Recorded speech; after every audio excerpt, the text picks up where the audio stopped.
Good to see you. All right. Let's do. Oh, maybe coming in the waiting room. Again? Is Amy She's coming? gonna be on for regular. Is she?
Do you believe Can you sort of thank the guy? It's a handshake, I didn't slap on the back. So thank you all for joining us. We've got several online today, but thank you for those in person. We really appreciate you, being here in person today because, they are really our working sessions so that we can get into the report writing phase and meet our deadline for December. But before we begin and get into the meat of it, Secretary Goodman's gonna provide some opening remarks. Just like a pep talk. It's just like a pep talk. You know, the rubber hits the road today. It really does. This is gonna be a very focused meeting. I think going back to the actual text of Senate Joint Resolution 79 and looking at what the legislature has asked us to do. And it's a fairly heavy lift, but we got a lot of great minds around this table. A lot of people are very invested in seeing that this is a good quality report that comes out. And, you know, the legislature has asked us to envision what a nuclear regulatory commission looks like here in the state. You know, where do you put it? What kind of staff? What are its goals, the mission statement, a lot of other things. So we're going to be very focused on that today. And I think if we want to make our deadline of November, which we do want to make our deadline of November, that will all have to be very focused there. And I know there's a strong desire to discuss. I know there are a lot of other issues that I've talked with some of you about, and we'll get to those hopefully later on, or maybe we could do subgroups that can work on some of the other issues that don't actually form the meat of the report. But we're gonna do our best to address or start addressing and outlining some of those issues that are in Senate Joint Resolution 79. Thank you all for your response to the straw man concept. It was designed to kind of generate a little controversy maybe, and to get some information and to get people thinking about some ideas. And I think the responses were pretty good, and quality and quantity.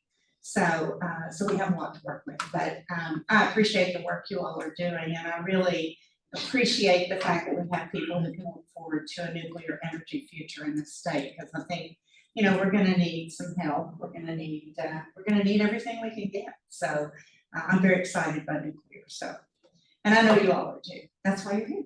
So thank you. Thank you so You're in much. very capable hands with Candy. So thank you all. Thank you. All right, let's share the.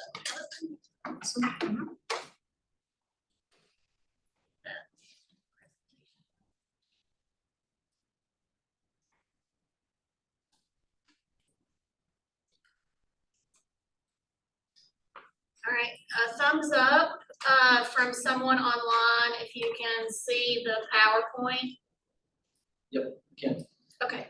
Aaron, I can count on you. So welcome, thank you again for a third working session. I would like you all to please give Victor a little bit of grace today. His flight was canceled in Atlanta last night, and he spent all night driving here. So he got here about 5 a.m. with a little sleep. But I've got plenty of coffee for him to get us through today. So, as Secretary Goodman said, we're going to be focused on our task outlined in Senate Joint Resolution 79, the content of our report that's due in December. And that's going to be the focus of this meeting today. And thank you again for your lively feedback. Secretary Goodman and I have always said, I know I've done my job well, but nobody's happy with everything that I've done. So the fact that everyone gave good, robust comments and content was very refreshing, and it was good to see everyone's perspective. We're going to take all that perspective today, and we're going to channel those comments into what this report is going to look like and what this nuclear commission. Secretary Goodman didn't misspeak, but I'm not going to tell her that when she's in the room. We're not focused on a nuclear regulatory commission, but a nuclear energy development commission and what that looks like in the state. So before anybody got upset about that word, I just wanted to clarify that. But I'm going to turn it over to Victor, and then we're going to start moving through our agenda for the day. Yeah, absolutely. So if we can move forward with the slide deck.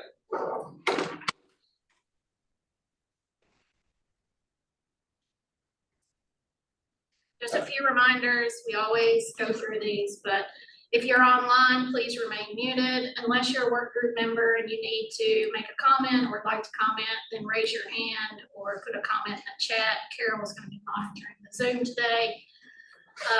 Please be mindful of our time. I would ask you, we have very specific time sets on the topics today. Anything that we don't cover, we have an option for a second virtual meeting, and we'll table that topic for a virtual discussion in October as we're starting the report writing. And please be respectful of everyone's perspectives. I do ask kindness and patience as we move through this. And as we speak, please speak to move the conversation forward. Still focus on our tasks ahead of us today. All right, Victor, take us through what we're going to do today. Awesome. So this is a quick rundown. Well, for those that don't know me or I haven't met yet in person, my name is Victor Barr Jr. I work for the Nuclear Innovation Alliance. I'm an analyst and work on a variety of topics, but I do really help out a lot on our state program, which is why Kenya and the Office of Energy Policy reached out to me and my boss, Judy Greenwald, who was on virtually, to help with this task.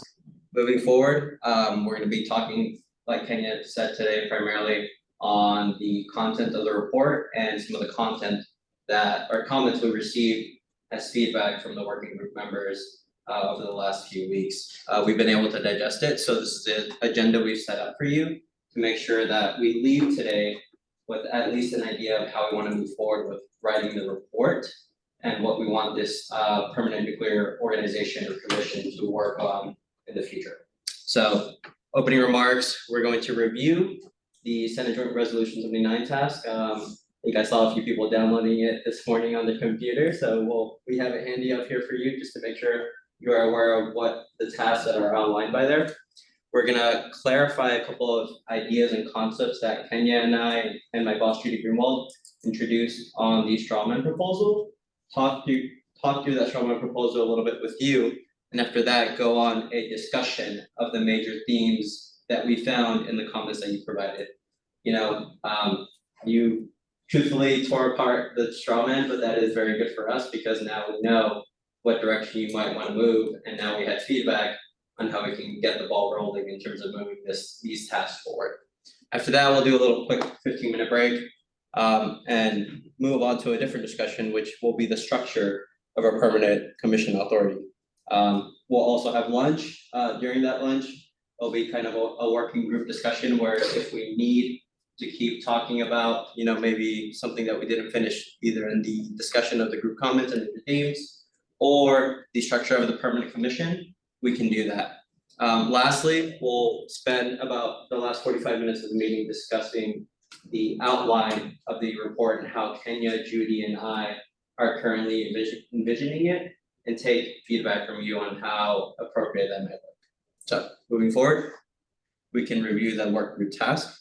So as Secretary Goodman and Kenya was saying this morning, we've been delegated to complete very specific tasks as per Senate Joint Resolution 79.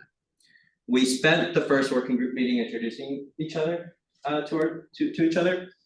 And after that first working group meeting, I met with every single one of you on one-on-one calls to identify the barriers of nuclear deployment and other resources in the Commonwealth. We took that feedback and then met again May 2nd, or in July, or leading up to July. It's okay. I Yeah. know your memory is. Yeah, it's a little wonky. Right. And now we're kind of in the phase where we're trying to develop concrete recommendations on how to develop this permanent working group so we can begin writing the report as soon as we can and provide you with the draft that then will be iterated on a couple of times or a few times, just depending on how that process goes for a final submission on the December 1st. But knowing Kenya and the Office of Energy Policy, we would want that done well before December 1st. So we're going to be doing a lot of work between now and November to make sure that we're in a good place to submit this report. Moving forward. Thank you. So one thing that we thought would be very, very useful for the working group today is, going through the third work group task as laid out by Senate Joint Resolution 79, and I can read it out to the group. But we have very specific tasks. The task that we have at hand is that the Nuclear Energy Development Working Group shall submit a report to the governor and to the Legislative Research Commission on or before December 1st, 2023. We'll most likely do that before that date, detailing all the working group activities since its establishment, which is part of why the Office of Energy Policy has contracted with the Nuclear Innovation Alliance. That's something that I've been doing and have been working on continuously since May, just making sure I document all the stuff and conversations that we've had either individually or collectively as a group. And after that, providing recommendations for the creation of a permanent nuclear energy commission, not regulatory, in the state government, including recommendations regarding the placement of the commission. So that's something we'll be talking about today. The organization of the state government, the staffing needs of the commission, another thing that we'll be talking about today, which you provided feedback on in the strawman proposal. The mission statement, we've drafted one for you today and we want to talk to you about it. And the short and long-term goals of the commission, which we have laid out in the PowerPoint presentation as well. Good morning. And finally, the role the commission can play in fostering the development of the nuclear power industry. These are the tasks that were laid out for us to work on. So I understand, especially me, wanting to make sure that nuclear power and nuclear energy, whether it's a power production facility, a fuel cycle facility, a manufacturing components facility, can be brought to the Commonwealth if that's what the community wants to bring as soon as possible. But I want to make sure that we walk before we run and focus on what we're supposed to focus on per Senate Joint Resolution 79. Just a quick stop. Oh, sorry. Does anyone have any questions about this? Hand raised, nothing? We're all good? Perfect. Next, proposed work group schedule. So as I said earlier, we met in May, but the big thing that we want to cover right now is that this is our third work group meeting. Per Senate Joint Resolution 79, we were only required to meet at least 3 times, but depending on how this meeting goes, I really do envision having a potentially final, 4th virtual meeting in October, just to make sure that we can wrap things up before the submission of the report sometime in November, and definitely before the deadline of December 1st, 2023. Great, awesome. Now straw man proposal. Kenya, do you want to do some clarifying on this? So thank you.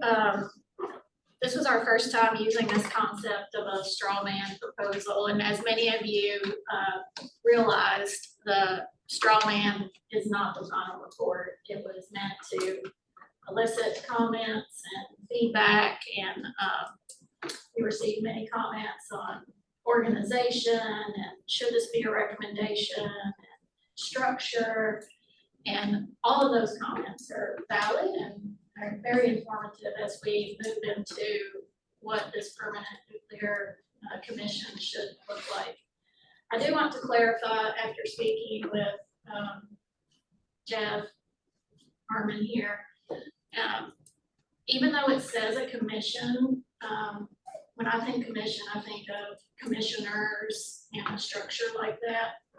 The intent behind this is not to get hung up on what we think a commission would look like. It could be just what should this permanent organization look like, even though in the resolution it's called out as a commission. Jeff, in some discussions, they clarified that we're looking for recommendations on what this permanent group should look like, not thinking that it should be, commissioners or elected officials, or anyway, don't get hung up on the word commission. We have some leeway to recommend what the structure could be without the formal definition of what a commission is. So thank you again. I will say, as you saw in the straw man, there were a lot of things called recommendations. Those most likely, as you've seen in Senate Joint Resolution 79, only recommendations we'll make will be as it relates to the commission structure, the role of the commission, and how the commission can work on these opportunities that we've discussed. However, many of those items we talked about will fall into a section probably around our work group activity and discussion, and also around opportunities that we see.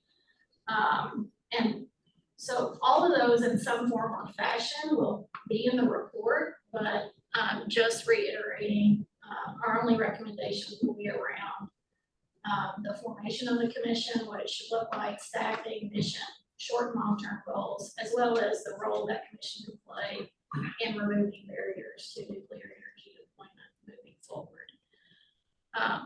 So just wanted to provide some clarity. There could be a sigh of relief from a lot of you because, you know, there were a lot of comments that said, just start over, just start over. So we are actually, and that was why the straw man was developed as it was.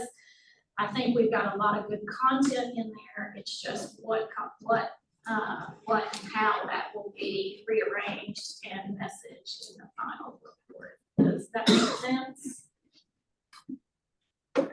And definitely, I would like to encourage everyone to please speak freely today, because we want to make sure that we have a very productive discussion. We've laid out a lot of questions for you and some comments regarding what we received as feedback. So more or less, we now or forever hold your peace at the thing. So some major themes that we saw from the comments. So focus the straw man on what we're supposed to do as laid out in Senate Joint Resolution 79, and we will be talking through that today. There are a lot of comments about the reorganization of it, felt like some content should go here or there, and it can make more sense. Clarity on barriers and opportunities. We had a significant amount of comments on, you know, the sections around barriers, opportunities, basically saying that, you know, some of those are near term, some are long term. There should be a pacing in some of those opportunities. Some shouldn't be an opportunity until some preceding events happen. So we call those triggered opportunities, meaning there would need to be a gate, a milepost or a gate we pass before that kind of opportunity would rise itself to the table or come to the table. And so we're thinking, there was such an overwhelming amount of comments around that as we look at barriers and opportunities in the final report, those may need to be organized in such a way that it lends themselves to near term, long term, and those that would only come about if there were a milepost reached or a trigger event. Lots of comments about the structure of the permanent organization. We had a lot of comments, which I was glad, too much emphasis on economic development, which I thought that was as you saw in the straw man, it was very heavy on the use of the term economic development. I think we all recognize that nuclear energy development is economic development across a wide spectrum of activities, but at what level should that be in the final report? And also at what level should economic development play in the role of this permanent commission, and what does that look like? So we heard you there, and I was very glad to see those comments. A lot of confusion around community engagement. So that was a good learning opportunity for me and Victor as we read your comments. We have some stakeholders who are very much proactively involved in community engagement that's not around regulatory siting. We have utilities in the room who are very much engaged in community engagement as it relates to regulatory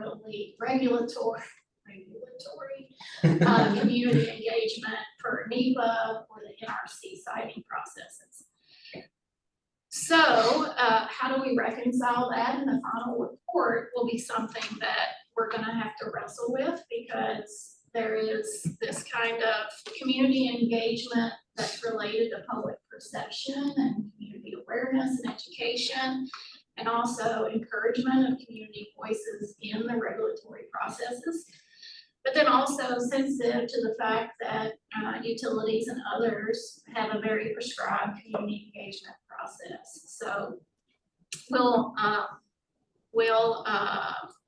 kind of wrestle with that in the final report, what that language looks like, so that we can be very clear and separate on, yes, we have established regulatory processes for community engagement, but also recognizing the need that across the Commonwealth, you know, this is a very new topic and community engagement in terms of awareness, public perception, and aiding those voices for them to be able to participate.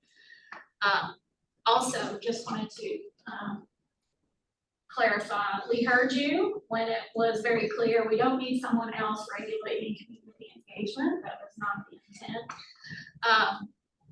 So we need to figure out community engagement that's complementary to regulatory community engagement, but also helps us work on one of the largest issues we face is public perception and working in communities as this might be an option for them. And also there were some strong comments about who's responsible for public safety. Victor and I, we had some long conversations. You know, for us, this is all around the NRC and public safety.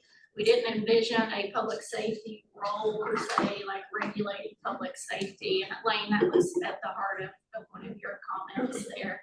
So those are just some major things. Victor, I'm going to give an opportunity. Did anybody see something not up here that you would like to voice as a theme? Go ahead. Yeah, and just from a legislative perspective, and yes, the resolution is specific as to what we need to get accomplished, but something that I want to make clear, when we drafted this resolution and when we started this process, we were at a different place, and this was meant to keep a process going. There was no urgency to it. It's not the same. So even though we want to get a commission or consortium or however we set this up, we want to get this established. But I'm not opposed to going beyond that as far as policy goes for this next session. We have got to create paths for nuclear to happen sooner than later. And you know, us just thinking, well, we need to set this commission up so things just start moving and we do this process slow, step by step. I don't think we can afford to do that at this point. And I know there are certain things that have to happen before other things happen, and I agree. And in getting reactor to this state, to me, I think has to be the priority, because with that comes credibility that Kentucky's doors are open for nuclear, and then all the other things that are associated with that we want to bring into the Commonwealth. Those things will come, but I think that we really need to set those paths to make that happen, whether that be through the coal-fired plant or a brand new facility. So don't, you know, we've got our task with this working group, but if you all have other ideas or other things that you feel like that we need to address policy-wise, please come and see myself, Leah Rudy, Randy Bridges in the house is working on nuclear too, and we're open to those ideas and hearing it from all different facets of it, from the business sector, from all different areas, so we can start pushing some policy sooner rather than later.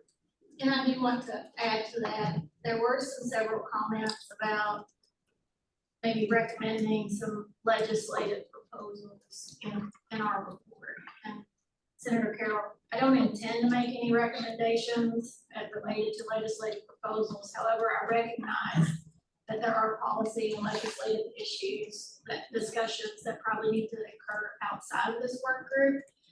And we allude to items in the report that will lend themselves to legislative activity.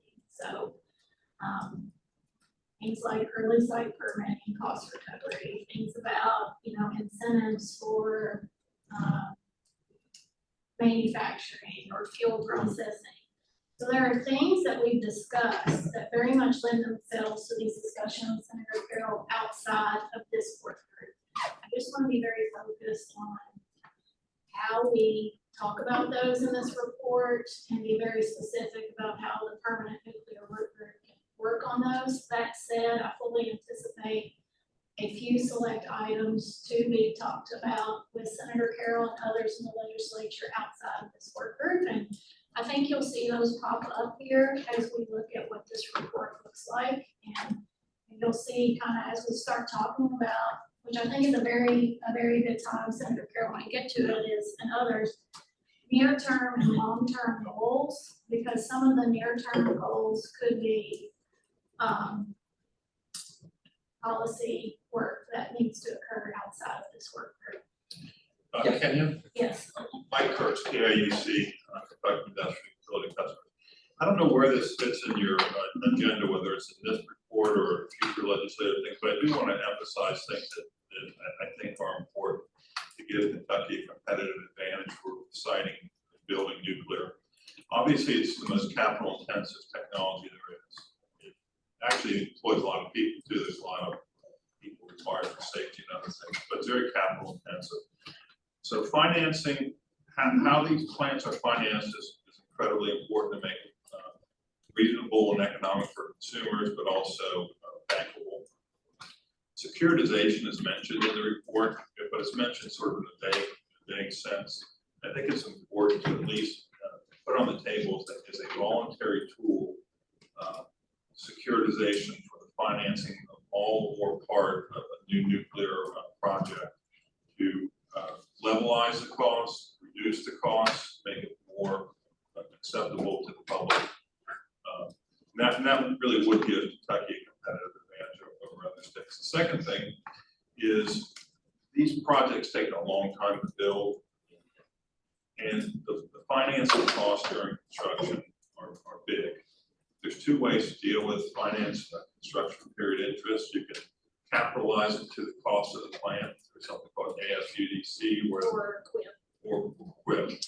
The AFUDC makes the project grow bigger, more expensive, and then when it goes commercial, when it goes at its useful bang, you get a huge rate shock. It's very disruptive to individuals and businesses.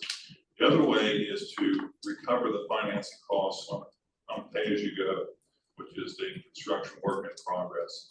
So consumers pay earlier, but they pay less over time. It's more gradual, so it's less disruptive. And so that concept also is very important for a coal plant, a gas plant, and especially for a nuclear plant. I think, like, if I can just interrupt, I think they're gonna be happy when we see some other slides coming up and those, I think there was a lot of comments about QUIP, early site permitting, cost sharing, and securitization. When we look later on, if you can just be patient, we will give. Sorry. We will No, give. it's okay. It's two slides. Two slides. We will give voice to both of those topics, and in a way that is balanced in the report, knowing that we have stakeholders who may not agree with securitization or QUIP, but those are all topics that I would think would lend themselves to legislative discussion and also discussions that have to occur at the Public Service Commission too.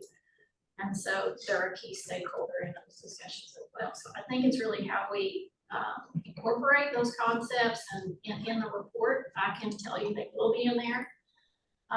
As in terms of what we have discussed, the work group activity, and in terms of financial barriers are called out, and those are opportunities for us to engage in potential solution sets to overcome those financial barriers. Does that make sense? Yes, thank you. Kenny, I don't wanna They just jump let it ahead. I know you probably got Everybody's some, so eager. Go ahead, Corey. but on your major themes, it says too much emphasis on economic development. You know, Question mark? It'd be interesting to Question mark. see Yeah. how we address that. I mean, I believe that the holy grail of nuclear power is the supply chain side of the equation. The nuclear power supply chain is not built out, and it needs to be built out. And I also think that that could serve as a quick win for the Commonwealth, because permitting for any type of supply chain effort is a lot less strenuous than permitting for a nuclear power plant, which is gonna take at least 10 years, if not more, depending on the type of power plant that is gonna be permitted.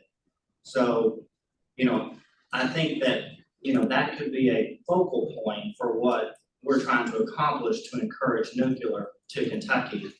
And then the other thing worth mentioning, and I'll probably reiterate this throughout the day, is nuclear is not new to Kentucky. If it wasn't for what Kentucky did during the Cold War, then nuclear wouldn't be what it is today. So I feel like that, I understand that the Senate resolution gave us a specific mission, but we're also telling a story. We're telling a story to the legislature, and we're telling a story to the public at large. And I think that has to be a big part of the story. I agree. So I think it's, again, a lot of languaging and rephrasing. I think we're all in agreement that nuclear energy development includes more than just reactor siting. We have areas of the state where fuel processing makes sense, a lot more sense. We have areas of the state where, supply chain manufacturing could be a huge advancement in our participation in the nuclear energy ecosystem. By the way, I love Duke's comment. Duke said maybe we should focus on nuclear energy ecosystem. I like that kind of phrasing, and it encompasses all the aspects of nuclear. And then, of course, reactor siting is just another aspect to what we're talking about today. Yeah. So. The only thing I would add is what you're alluding to, the story that we're telling is something that we're covering in the last section with the way we've laid out the report. Cool, so we kind of got ahead of ourselves, but these are the framing questions that Kenya, Judy, and I use to shape the conversation that we'll be having today, at least when we're discussing the development of the mission statement and thinking about the responsibilities of this permanent nuclear energy organization or commission moving forward. We developed these framing questions to shape it, and they're very straightforward, and I would really appreciate either feedback now, or we can just go to the next slide. We're gonna march through these Yeah. framing questions, as they'll be essential for us as we start to really map out the final report. And also, this will be the time where I expect some robust feedback as we work through these framing questions. A lot of what we're going to present is based on the feedback we received on the straw man, but that doesn't mean that, it has to be the way it is on the screen, which is why we're having robust feedback. Yeah, so How are we on time, Victor? we have the next hour to talk about the next 3 slides, which. It's gonna take an hour. So, go ahead, Victor. Yeah, so as seen on the previous slide, we laid out 3 main questions that kind of help categorize the potential responsibilities of the permanent nuclear energy organization or commission moving forward based on the feedback that we received from you. So what could be potential short-term goals that a nuclear energy organization in the Commonwealth would be responsible for? You can read it in the slide, but also read it out loud. Some comments that we received included the discussion that Kenya already mentioned about enabling nuclear energy siting through an early site permit, building organizational capacity to support nuclear energy development, which was a comment that we received, but we leave question marks purposely in this PowerPoint slide to see, gauge, and receive feedback on how you feel about these comments. We got a lot of feedback and comments about how to proceed with proactive community engagement, clarifying the role of Paducah and other existing federal sites in Kentucky in nuclear energy development, understanding the range of state financial incentives applicable to nuclear energy development. And really, we want to open the floor and ask the group collectively, individually, any other comments that you see missing from this, So what we're First asking one. you now is to help us define what should the short-term goals be of the permanent nuclear energy work group, body, commission, authority that we're gonna be recommending in the final report. It's open for discussion now. So what should be the goals of the permanent, short-term goals, 1 to 2 years? Well, going off of what I was talking about with regard to supply chain, I mean, that could be captured in any or all of those bullets. But, a lot of the small modular reactors that are currently being discussed in the industry will utilize high assay, low enriched uranium. And right now, there's not capacity to build or to produce HALEU in the United States. So specific to Paducah, there's a company called Global Laser Enrichment, which has expressed an interest in producing HALEU, and they can also produce low enriched uranium for general nuclear power. They are using some depleted uranium hexafluoride that's currently located there at the site to, jumpstart their project. So I know that's very specific, but that is an example of some short-term goals that this commission could, encourage or incentivize to come to Kentucky. Because if we're able to get laser enrichment, then I think the spinoff potential associated with laser enrichment could be pretty dramatic. And then, building off of that, these small modular reactors are supposed to be built in a place and then shipped somewhere. So right now, I'm not aware of where a manufacturing facility has been established. There are locations where a small modular reactor is, gonna be established, but the manufacturing facility, that seems to be open at this point. So, to me, those short-term goals are some quick wins that we could So- seize on. If I could restate what I've heard from you. So, in a way, a short-term goal without calling on GLI specifically in the report, but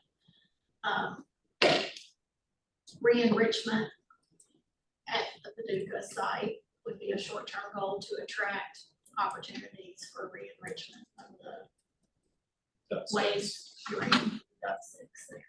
I mean, I wouldn't necessarily narrow it all the way to the re-enrichment, I think that's just one example of, But fuel process. fuel processing, construction of. And also, that's fuel processing, recognizing we did get comments, we're not talking about the activity around spent nuclear fuel reprocessing, because as I sent out, there's a long regulatory history there.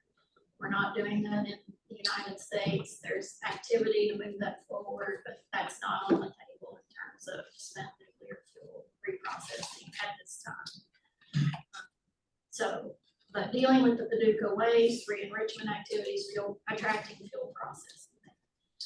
Would it be correct to say, Corey, that another short-term goal would be relationship building with the reactor developers to understand their timeframe or when they want to deploy manufacturing, because they have a timeline. They have to have book orders. Right. If I'm clear, they have to have book orders, and then they have to scale up. They have to get through their design licensing and then get to the point. So keep in mind, this is 1 to 2 years. So I'm trying to think, maybe it's the relationship, economic development relationship with the reactor developers to understand their manufacturing needs. Would that be a way to phrase that? Yeah, but, also, you and I have talked about BWXT in Mount Vernon, Indiana. They have a contract to develop a nuclear reactor that's gonna take people to Mars. Those types of things are currently in the pipeline through the federal government.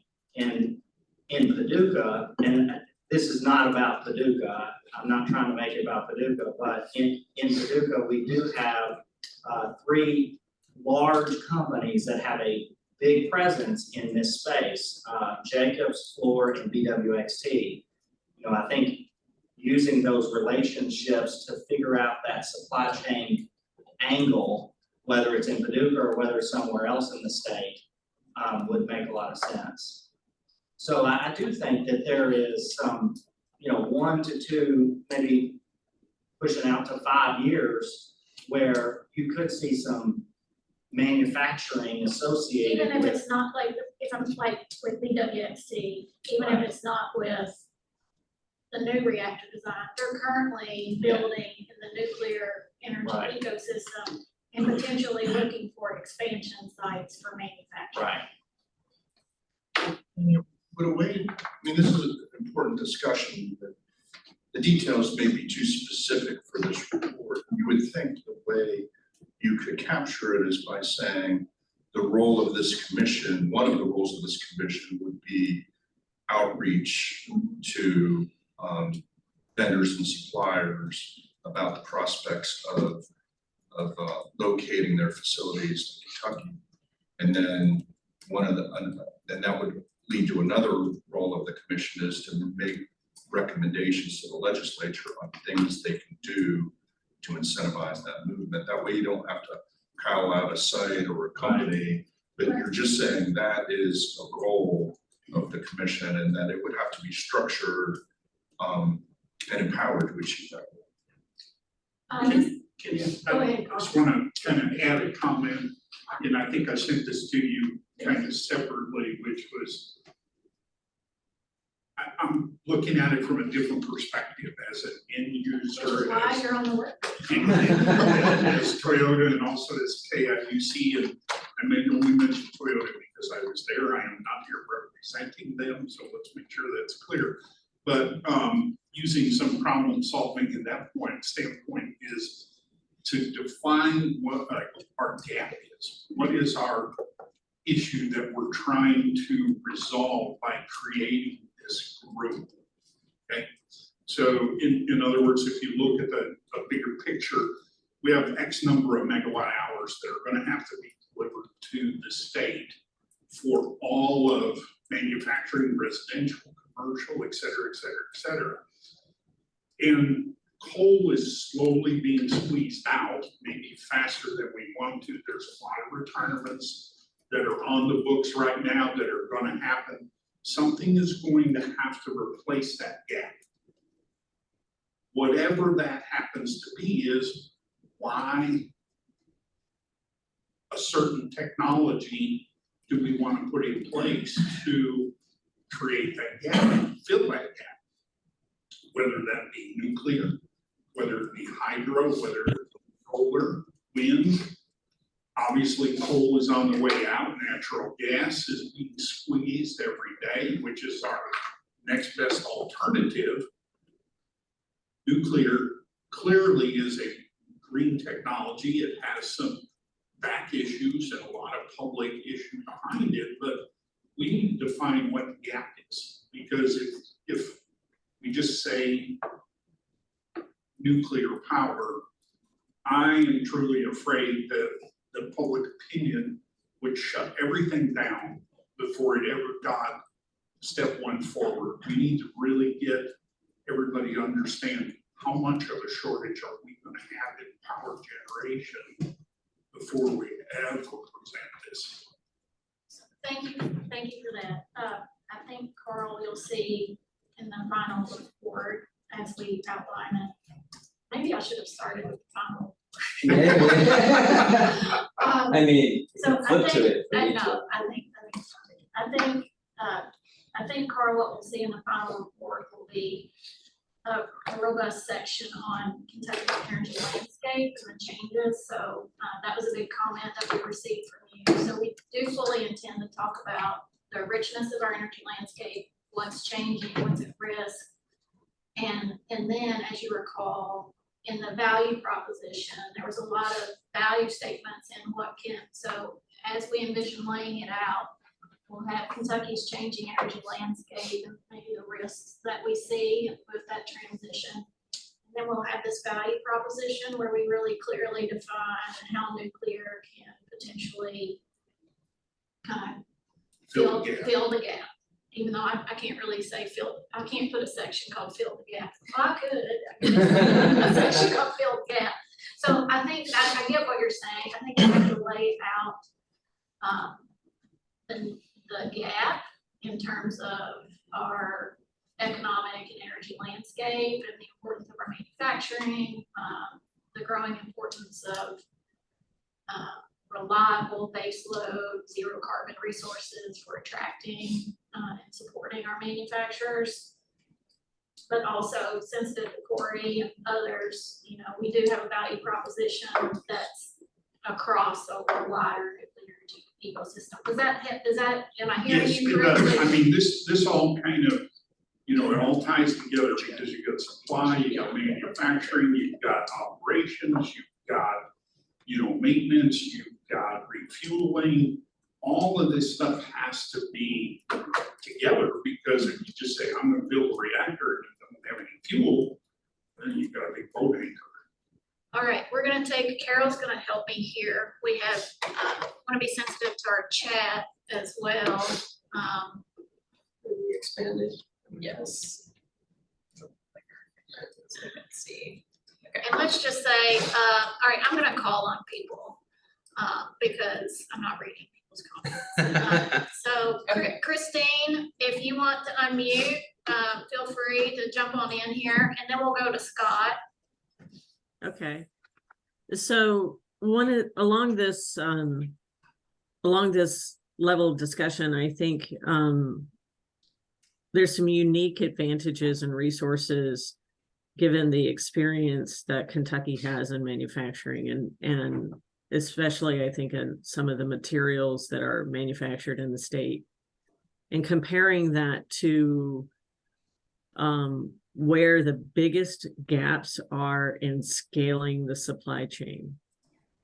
And in that case, I think there may be a distinct advantage in being able to close that gap faster than others. And as such, you know, should the commission start with doing that type of comparison and prioritizing some short-term wins there where you can fill and scale particular gaps. I'm not disagreeing with the discussion that's in the room. There are a lot of opportunities in supply chain. I know, Kenya, we've talked about the graphite needs for these advanced reactors in the past, and that's, you know, that's a challenging gap to fill. And Kentucky may have some unique capabilities there. So Christine, if I could rephrase that, thinking ahead, would you say that a goal, or maybe it goes into the role, would be understanding our existing kind of manufacturing advantages as it pertains to kind of like the nuclear energy development kind of spectrum? Yeah, I would focus that on, you know, because I think there's two sides of this equation we're going to end up talking about today, right? So there's believing that nuclear energy is going to be wildly successful and being part of that supply chain. And then there's there's a other side of it as well, which is building nuclear reactors. And they're two totally different challenges in what you might pursue. So in thinking about that, yes, I think there's a distinct review of understanding the advantages that Kentucky has to support the supply chain in particular. All right, thanks, Christine. Sorry you couldn't be here, but I understand. Scott, we can go to you if you'd like to unmute. Sure. Kenya, I'm Yes. sorry. One thing on that, sorry, when you were repeated that back, sorry, it's early here in California, caffeine yet. Working on it. I think one of the reasons you want the commission to do this is to narrow the focus on the number of vendors that you're talking to, such that you can move more quickly.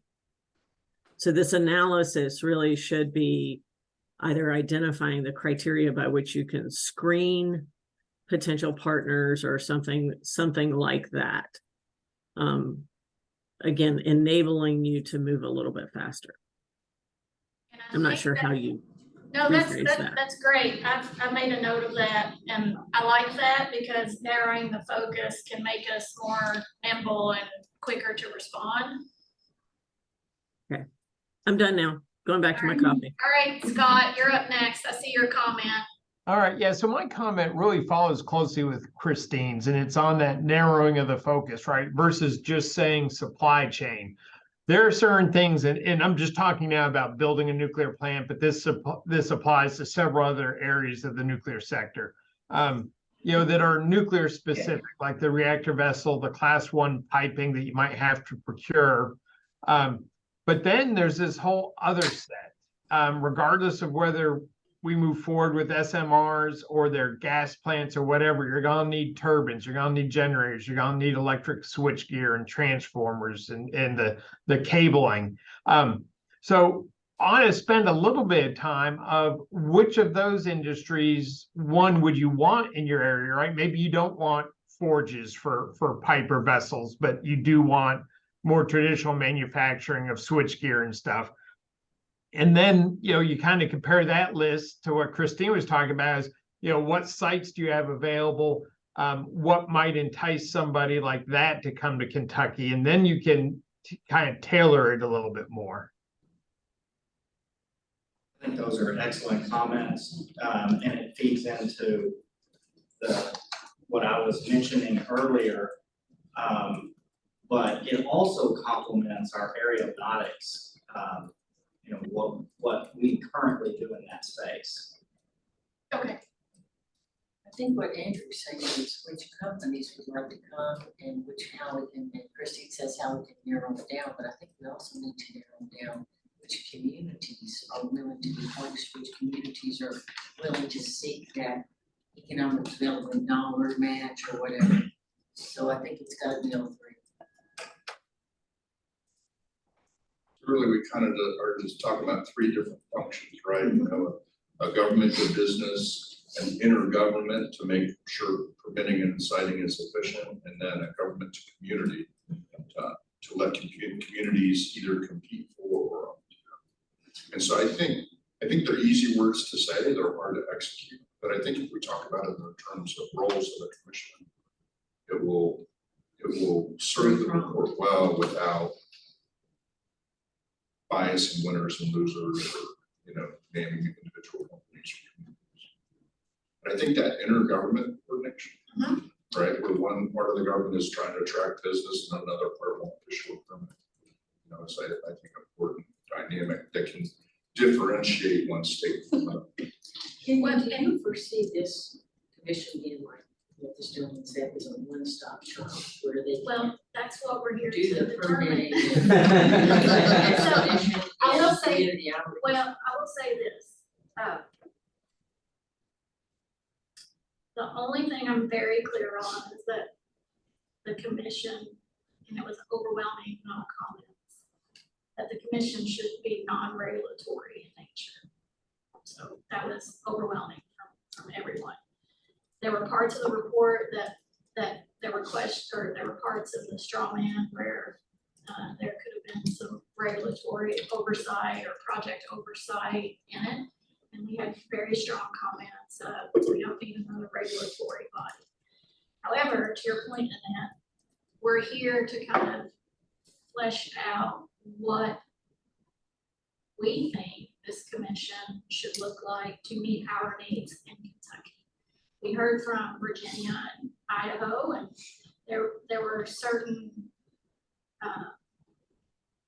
pros and cons to both of their approaches. I think we're in a great position in us being able to learn from those states and really focus on how do we fill the gap? How do we meet the community needs, lane, what those would look like. and how this role of this commission, how it should be structured so that it can do the things to move this whole ecosystem forward in the state. I think the only thing we can agree on is we're agreeing to move it forward at this point. This is providing a lot of good clarity for us in terms of this. And I think being specific on goals, but then also the role, and Scott, or Chris, to your point, I think a lot of this will become clear when you start talking about the scope and the role of the commission. Any other comments on the short term?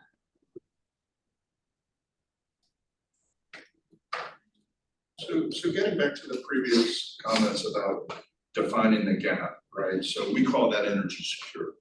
And we're looking at all of our jurisdictions and, you know, decarbonizing, retiring coal, leveraging gas, our existing nuclear assets. And it's a big challenge, right? And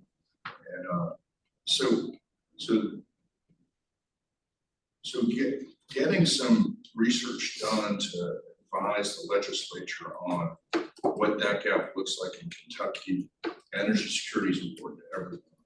And then what would be the economic benefits of nuclear deployment would be a good foundation for all of these other things we're talking about the rest of.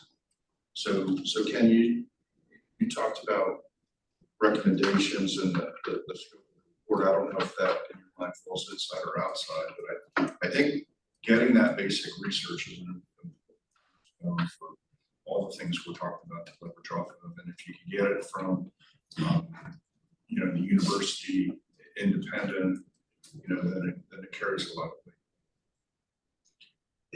And I think that's the one thing right now that is really on the mind of the legislature based on what's happened some years with blackouts, brownouts in our Commonwealth. And I think there's a sense of urgency there. And I think that in itself is motivation to move forward with this. I think that, you know, as far as the state goes, I hear a lot of concerns out in my community with that, what's going on. I think that's only going to get worse. So, you know, that's why we need to expedite all of this. And I think that's the one thing that we need, that impetus to move it forward quickly. Is that in the mission statement? Is Well, the gap? we're getting to it. Sorry. I just think that's a good, at least to be the mission It statement. is. As to why we're doing And we're gonna go ahead. Best way I can put it is flip the switch and nothing comes out, watch what happens. Well, and I can tell you, I just came back from Watts Bar. And I saw the employees there, talk to them about their experiences, where they came from, how much what's going on. But also saw the surrounding communities and around Watts Bar and how important that facility is to that region.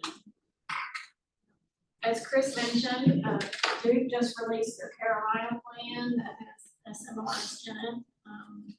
I'd be remiss not to talk about integrated resource planning, resource adequacy. We're having lively discussions in the TVA IRP work group about what that means, the role of advanced nuclear in terms of their future resource adequacy. So I think your point, Senator Carroll, I think that has to be in there, and I think that's something we can talk about when we start looking at what this mission statement, what we're gonna recommend in terms of the mission and the roles of that.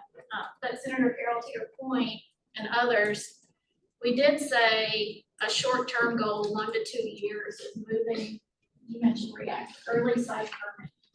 So I do think that is a legislative discussion that should occur outside of this work group. Just because of the timing and the financial commitment necessary for early site permitting. the length that it takes, having just talked to TVA about their Clinch River permitting timeline, where they are with the NRC, and knowing we have, if we're lucky, we have 10 years, right? Like if we're serious about, Senator Gary mentioned siting, just one aspect again, reactor siting, resource adequacy, filling the gap. I think there does need to be a discussion about how we tackle early site permitting and how we work together on that.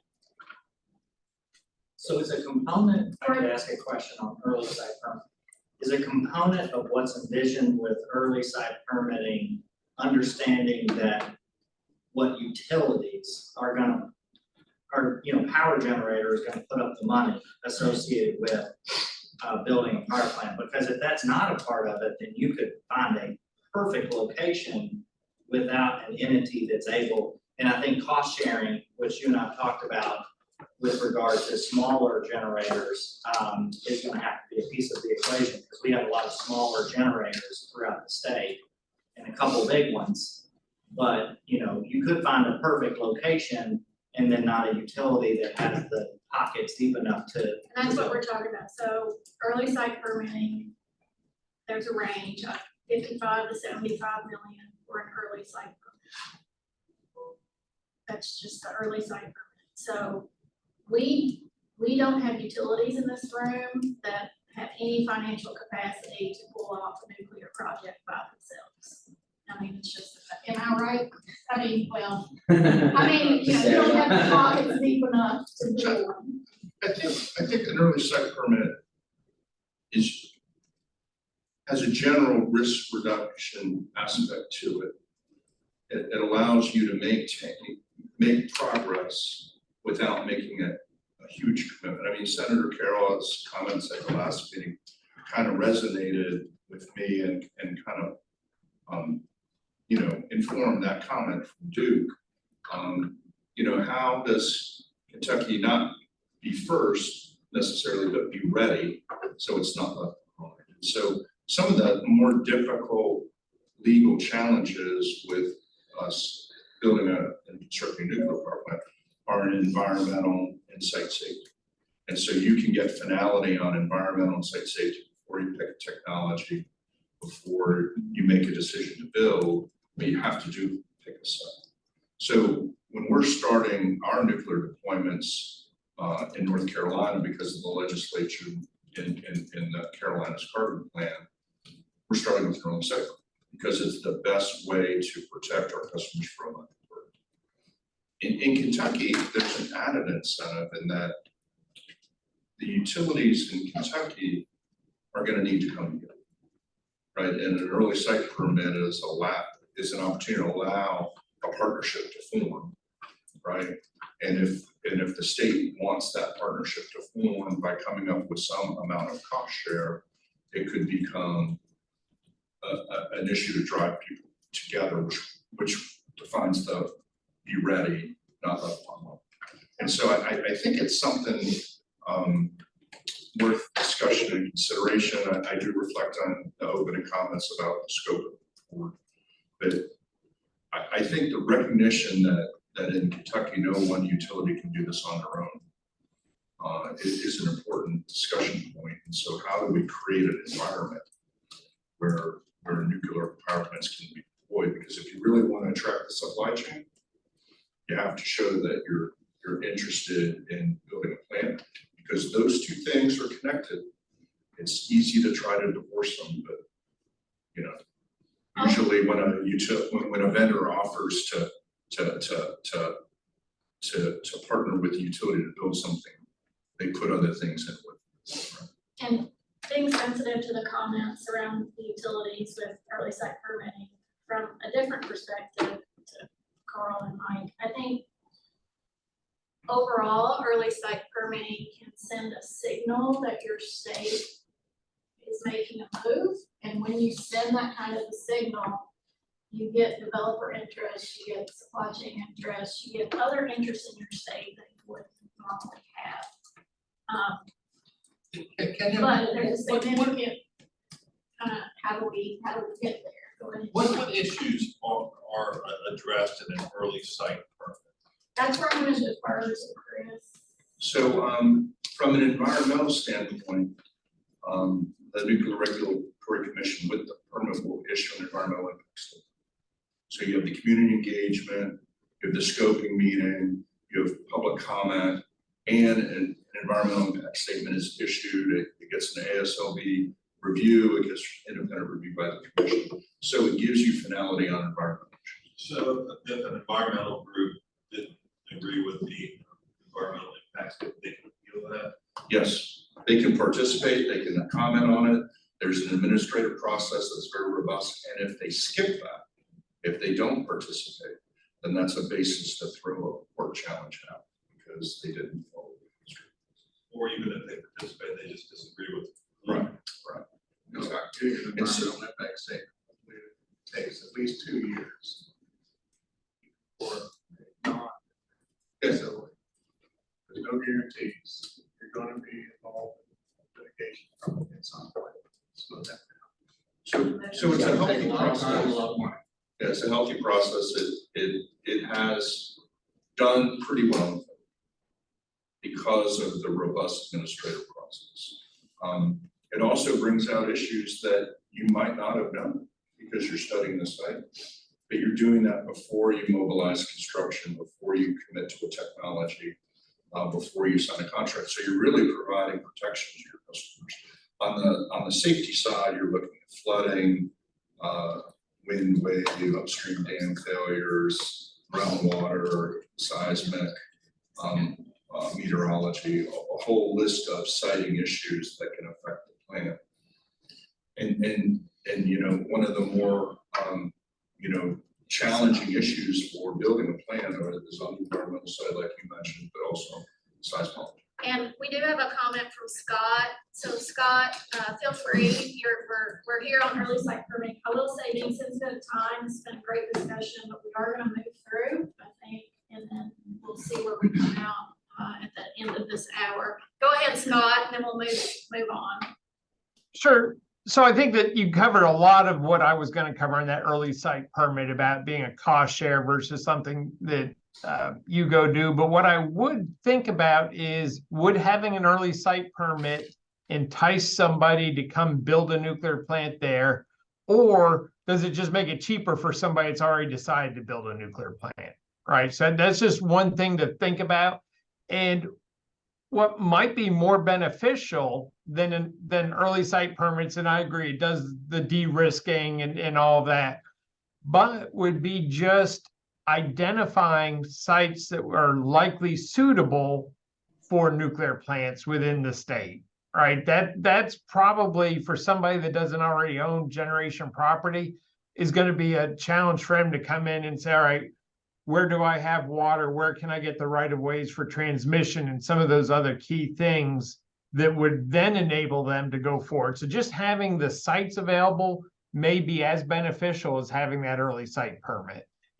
Scott, I'm going to defer to my colleague Christine. Christine, can you just remind me the significant amount of work that's been done on site screening and where we are with that?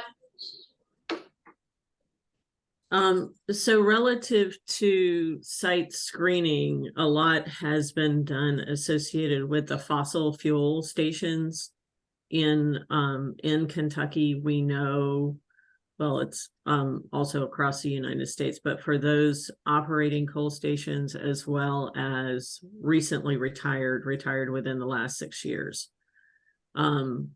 So we have that screening information looking at what I would call exclusionary and avoidance factors for those particular sites.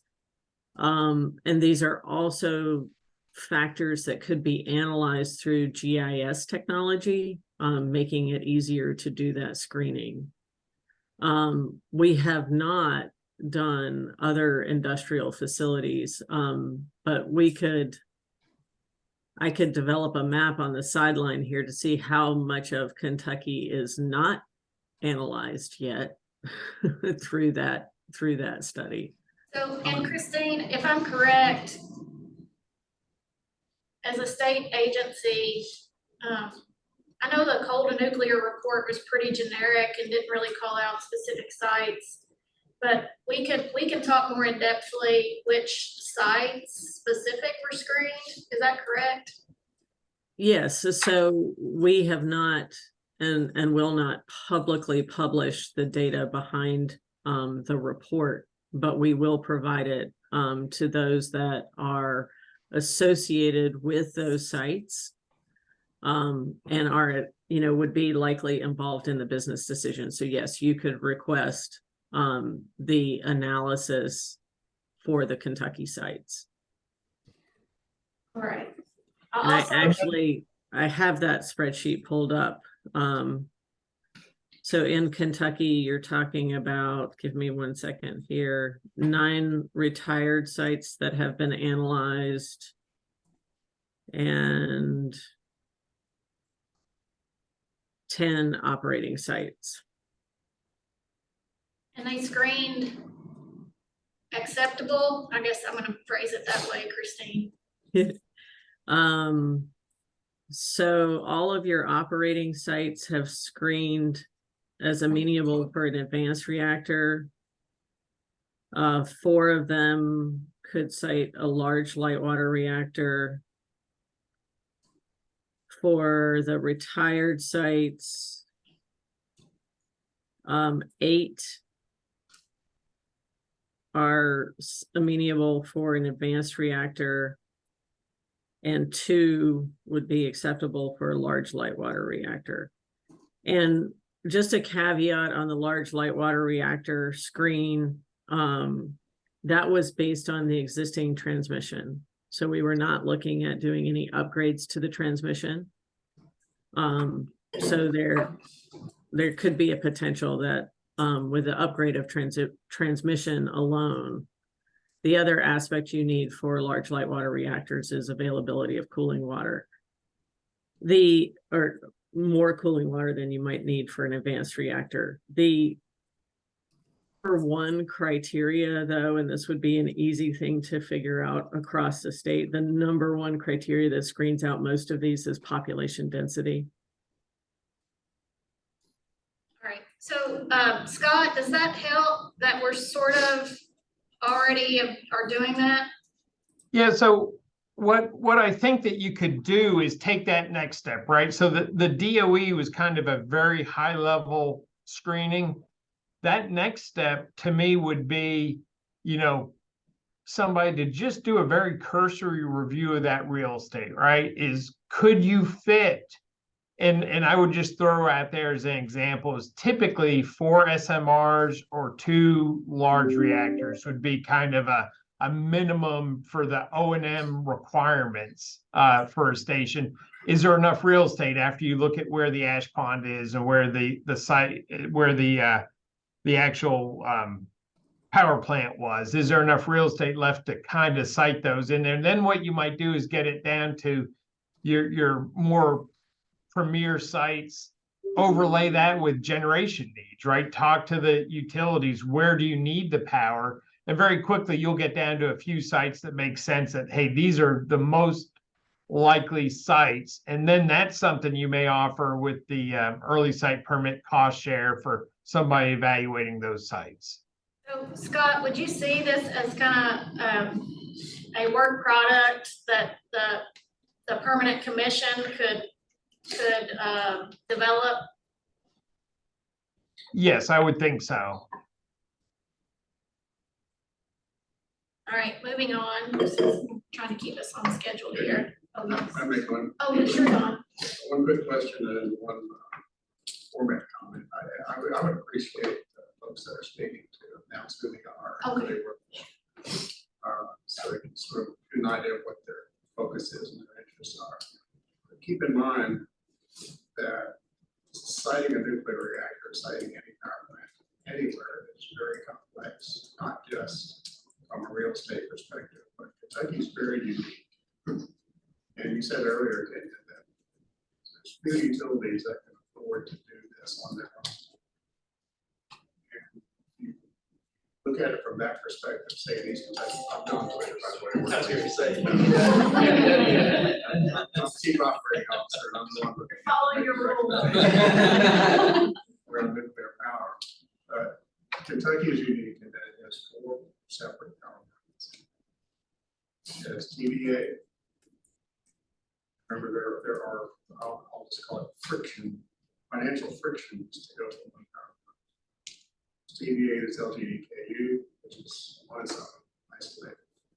It's Duke, AEP, and East Kentucky Power, and PJM, and there's big rivers over in the Midwest line. So if you're looking all in one western, say you're looking in western Kentucky, you've eliminated most of the rest of the utilities in the state to the east. So it's very complex. But from a person that is looking at making recommendations to our board of directors on where to go for nuclear power and where you sit right now, we start from the top. A, where we're going to site it. B, what technology we're going to decide on. I'm afraid that what I'm starting to pick up on is that everybody's looking at very, very different reactor designs. They're large, too large. So seeing those not work out so well. But we're very focused on this. I think what we need from this commission will be one that looks forward and starts from the top down. What's different in the state? How do we facilitate utilities? Because utilities are going to build it. No other stakeholders can stay on the building.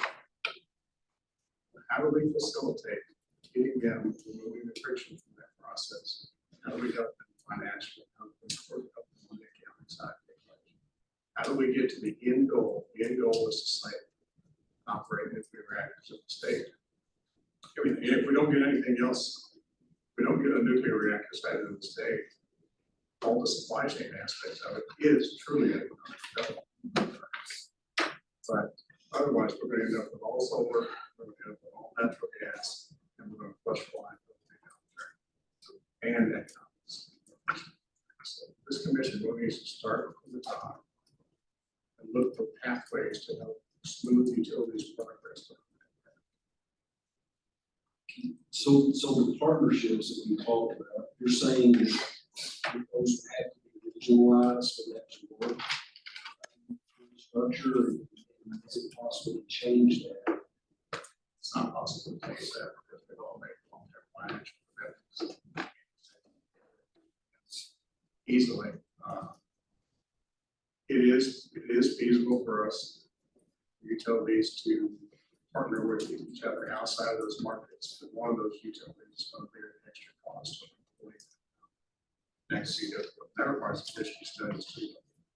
So can you all on your own, you would know pretty much which groups are coming together? Yes. Oh, absolutely. To do that. Absolutely. So what you're saying, Don, is there could be a partnership in the West, given ISO, you would have certain partnership opportunities with PJM. Correct. Aaron, you're sort of there in the middle. We've talked about utilities about partnerships that go beyond those Beyond lines. those. So, I mean, I don't think we've been looking at those borders as, Well, you all not as hard on your borders. Well, I think we would agree with that. Petrochemical energy that would be able to go across RTOs. It would create additional hurdles, but that may be the reality that we have to face. So, and I understand kind of the comment, Don, you were saying the commission should have a top-down. What resonated with me is smoothing the pathways specific to reactor development. Outside of that, we're talking about how do you spur economic development outside of the reactor site. Typically, that's what I was So, saying. so Don, three TJM utilities, you do, and power, that you got LG&E, KU sitting right next. If a nuclear power plant built in your service territory, but LG&E and KU partners, they would have to have firm transmission, get their share of the power. Okay, so that's an extra cost, but it also could be socialized among all the parties. LGD or taking the lion's share of the on And Aaron Patrick, PPL Corporation, on behalf of LGDKU, there are locations in the state where we are a football field from EKPC transmission or a football field from another. And I think it's worth noting, while we can operate as an island, as Don accurately said, we trade power with PJM, MISO, and TVA every day, every hour. We are moving in between all of those markets. I've been watching that. Part owner of a power plant, you have that firm transmission. Absolutely, yeah, but depending upon the location, that may not be a particularly large barrier. So I appreciate the weeds of this discussion, which lends itself to here. What I'm hearing is we're gonna have a very different utility model and ownership structure around nuclear projects in the state that may lend themselves to, projects that come before the PSC that we've never seen those kind of structures before. So I see that as also a discussion in capacity. When I say capacity, not power capacity, like organizational capacity, for us to be able to have regulatory processes, and I would say utility models around reactor development in the state that are going to have to occur and be necessary. And we're gonna have to acknowledge those in the report, that the utility model will have to change, that we have unique power market structures, and that there's a significant discussion that will have to occur on cost sharing and firm transmission, who does what, and how everyone's compensated. Kenny, I just wanted to point out one other thing, one of the largest last power plants built in Kentucky, the LGE, Trimble County 2. That's actually a co-owned, there are multiple utilities that own that unit in Indiana and in Illinois. And we dispatch that unit in real time to feed MISO, to feed LGE and KU. So this particular challenge of joint ownership or joint dispatch or joint operation, we do this in real time every day. This is not a new challenge. And so if 2 utilities or 3 utilities wanted to go together on a unit, we absolutely can implement that and have multiple times in the past. If I could just make one broad general comment, again, congratulations to Kenya and to the cabinet for pushing this, and Senator Carroll. I think this is such an important conversation to have. I'm particularly, as a 9th generation Kentuckian, I'm really excited about it. But one quick comment is, I think we need to go back to something Senator Carroll said a few meetings ago on the goal of the groups to identify barriers and remove those barriers. And so if I could just add one piece of, I guess, my own opinion here or advice, it would be, let's make sure that whatever we're proposing, whatever the group is proposing, does not add a barrier, does not add a new cost. I think the next step, as Chris said, is an early site permit. And so if Kentucky's serious about developing nuclear in some way, shape, or form, the next step is an early site permit. And PPL Corporation, LG and KU are fully supportive of going in whatever direction Kentucky decides to go there. But the decision is ultimately the state's to greenlight or not greenlight funding an early site permit. So I just want to thank you, Aaron. I hope I'm not adding a burden to the state. And I want to make sure that whatever we recommend is working toward removing barriers and capitalizing on those opportunities. I just wanted to bring up that I do think the short term is a discussion we really need to have, Carl and others in the room, on how do we send a signal to early site permitting, what does that look like. I realize, Don, I appreciate your comments. I'm eager to jump in discussions about utility model. and the complexities there, but there's a timing and pace to that I have to be considerate of. It's tempting to want to do it all in 1 year, figure it all out and do that. I think that's something in the report we really have to be sensitive to is timing and pacing. And my biggest question is, what's the first signal that Kentucky wants to send with the commission? And I think, Chris, you said it, is our readiness for nuclear energy development in the state. And how do we communicate that in the final report? So a lot of good discussion. I'm not going to, we're coming up on our hour, right, Victor? Yeah, just one slide. Just one slide. You all doubted me 3 slides, 1 hour. I think a lot of what we talked about here, we've talked about in general. I do want to point on something that's long-term goal, and I'm going to speak to Dr. Andrews' comments on workforce development. There's in the report. Sorry. Okay, I'm gonna call on Judy here in a minute. Workforce development is a pacing opportunity that we have to be sensitive to, knowing that it also is one that requires usually a trigger event on workforce development, because the worst thing we can do is give people hope that they're gonna have a job that's not there in the state and have that happen too early when the industry is not there. And Dr. Andrews, did I correctly state that in terms of like your comments? Yeah, it's just, I think, Oh, you have to play by the rules. University of Kentucky.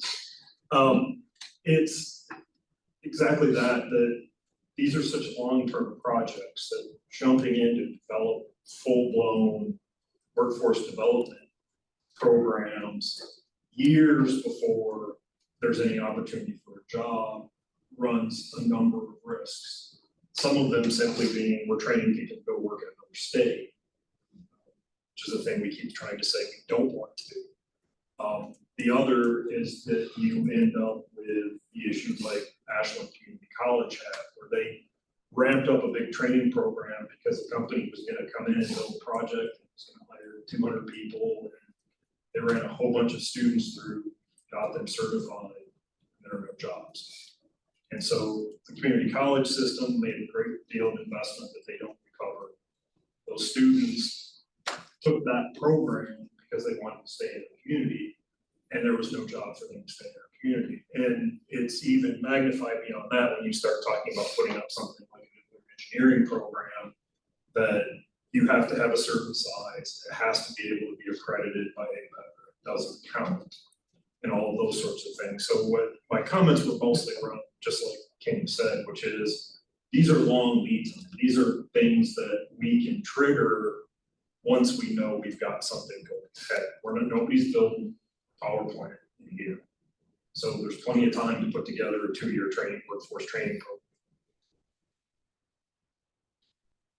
And also too, I'm very sensitive long-term around discussions around utility regulatory processes. I'm always one who likes to look into the future and see what's a consequence we haven't thought about. If technology moves, and let's say we're 15 years ahead or 20, and scale happens, there could be, well, I've already heard of them. I've already been approached about small merchant nuclear.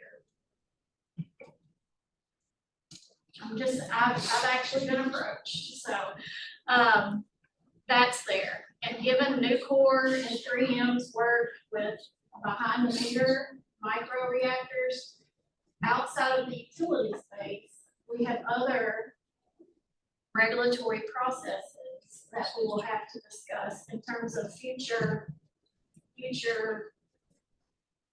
developments that could occur. We saw it with solar. Solar, but for the most part, is merchant solar in the state.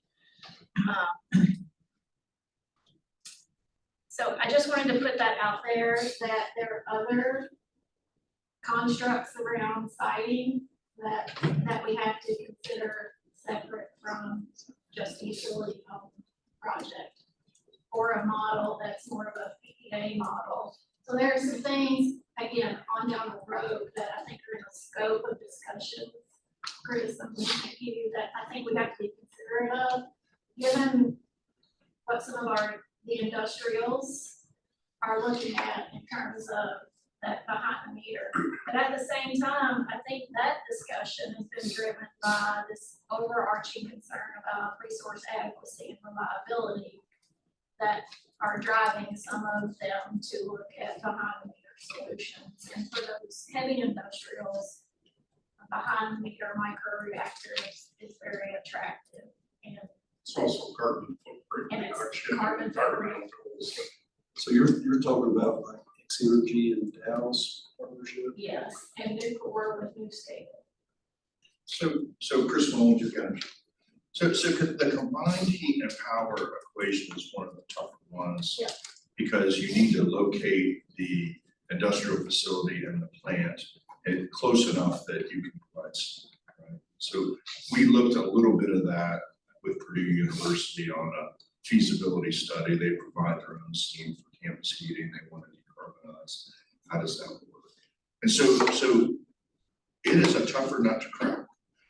There could be owner operators that are not utilities. And I think one of the roles of this commission would be is looking for a way to enable that as well, because those pathways to decarbonization are equally important. And if you can do that, then that achieves one of the other goals of attracting investment. Because I think that, you know, one of the things we didn't talk about having a site is that would cause industrials that need to decarbonize their footprint to inquire about coming and co-locating there. If you did have a way to facilitate a combined heat power solution, that would incentivize the industrials that need that answer to Kentucky. So I don't think it's something to dismiss. I don't know that it's, I would call it a merchant application. I think it would be more of an industrial application. But Dow Chemical is a perfect example of what they're trying to do in Texas. Can you one comment on this slide? Go ahead, Patrick. Patrick Hill, Energy. You know, we have this listed as 3+ years. You know, there's a lot going on right now. There's DOE grants, there's tax credits. You're seeing other states move quickly on legislative reform. And you know, we talk about this as a long-term project. I think most of the numbers over here, 2035 is the soonest you would have a plant in operation. But you're talking 3 to 4 years for a siting permit. We talked about how the utilities will have to come together and work out a contract that could take 3 to 4 years to sort through. So I do have a little concern with listing things like the CPC and EQIP as long-term. I think we You might, think those should be on short-term conversations? a lot of our companies are multi-state companies, and we're going to be looking at where we could possibly site. I think it's a little bit more near-term than we might think. Thanks, Patrick. I made a note to copy those short term. So we're at 10:04. We need to move on forward here. Is this a conversation we need to circle back to in October? Or do we want to see where we end at the end of the day? Alternatively, we can also take the feedback and discussion we've had here, maybe make another short document, maybe not a straw man. No, we're not doing another strong. Yeah. But then, you know, give it out to the working group members and get a feel, right? Just being sensitive of the time. So, perfect timing, Chris.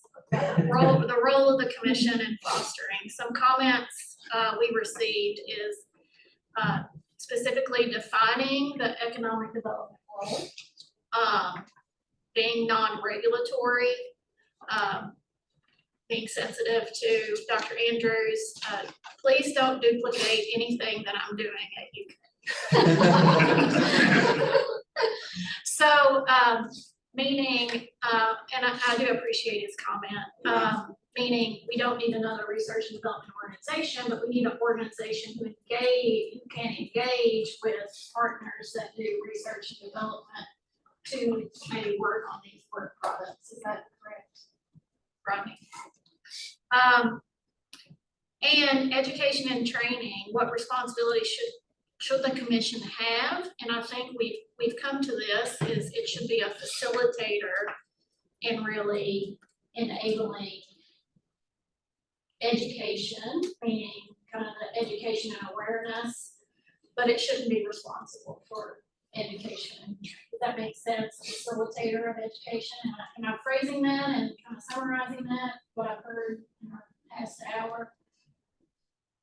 Can you, Yes. KIUC, would it be beneficial to the group to change from the word commission to maybe board of directors? I'm Well, thinking outside the so, box here a yeah. little bit. so I think we're getting there, Carl. We're getting there. There's an organization that we're calling a commission that may have a board of directors, and there's discussions as we saw about roles that the board should do and what this overall commission should. We're gonna get into that after we take a short Correct. break after this. We have one more question over here though. Well, and it might be then for discussion after the break. We've talked about having the engagement with the education and training and the role of this group. But those are also specific things that are part of the early site permit. And so I hate to go back to the early site permit, but they are wrapped into that. And so I don't know what necessarily how we see this group functioning alongside or with I or think separate than. So I think what's what I've heard from you all, would you feel that an appropriate role for this commission should be a stakeholder in those processes, or a trusted voice that you can have in those processes, not duplicating your processes, but. So if you look at the federal government, Chris Noel, if you look at the federal government, the NRC provides oversight of safety, provides oversight of the siting and environmental processes, and DOE is an enabler, right? So they provide studies to show the benefit. They look at challenges and try to eliminate the challenges. And so if the NRC had their role with regards to siting and safety, and this commission within the state was an ombudsman to provide information, to sponsor research when research was needed, to be an independent source for communities to go to. Let's say a community wanted to attract, what tools are available within the state, they could be an information source. That would be a symbiotic kind of relationship So, rather than. Could I rephrase that? So the commission could be a trusted resource in the conversation. Is that where I'm kind of getting you're going, Chris? Yeah. And then Dr. Andrews made a comment that I've been thinking about that was very important about the timing of workforce development. And I think education plays a role in that. K through 12 is an important segment. Getting the nuclear as part of the energy mix, but also the message that says you don't necessarily have to go to college to be successful. There's trades opportunities that are available. There's an implicit message in the school system that says you gotta go to college. And I think the energy transition, whether it's solar or wind or transmission, is creating opportunities now, right? For trades, and I think becoming smarter on what that need is for Kentucky, and then integrating into the education system what opportunities are, maybe something that this commission is uniquely positioned to do. And I like that comment, Chris, because we did receive a comment about how we could integrate the chamber's workforce gap assessment Right. into how the commission, this particular organization, can help fill those those gaps that have already been identified in our workforce needs. Is that, do you see that kind of side by side working, the commission working on those workforce gaps? That we have another organization that's been looking at our workforce gaps. I do. And K through 12, our office supports robust kind of K through 12 education. So I think that is something on the short term, really fostering that K through 12 education. And I say fostering, working with our partners who do K through 12 education to deliver content that includes nuclear in the mix. Can you? Yes. The other things I know included in comments to you, but there are actually already some legislated programs for energy education, or energy career pathways within our school systems. That and actually like engineering loan forgiveness type things, there just had never been acted on to any extent compared to what the authority there is. That would be something that could perhaps be part of a package we put in, is to have those actually funded in order to allow those to move ahead. The one program which allows districts to apply for funds to develop a career path for people.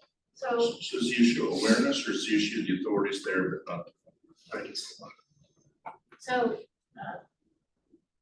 Rodney, if I could rephrase that, maybe in our discussion on opportunities, it would be leveraging our existing pathways that we have that haven't been utilized either due to funding or lack of awareness, that we have pathways that can be leveraged to fill these gaps in communication.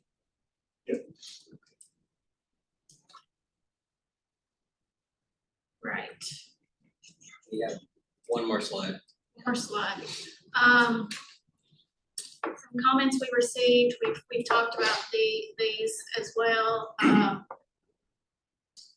The difference, what Chris phrased it, how can we have kind of this complementary ombudsman that works side by side, not in competition with existing community engagement pathways? I think, and we becoming a trusted resource in nuclear energy development. So that's where we're getting. I think we're gonna take a quick break and then we'll come back and see how we put all this together in a mission statement for the commission, getting back to Annette and Carl. How do we appropriately kind of focus the mission of the commission? We'll take about a 5-minute break and then we'll reconvene. Restrooms are out here down the hall, you see the blue sign. And also, I was remiss since I have utilities here. If we do have an event where we need my safety moment where we need to evacuate, don't follow me out the door. If we have to evacuate, follow the arrow out and to the right to the very far parking lot, and then I'll take attendance. If we have to shelter, you're just gonna have to crouch down where there's not a window. Because we have windows everywhere here, so an interior hallway, and again, I'll try and lead you to the safest spot, but we'll take a 5-minute break. 10:20, cool.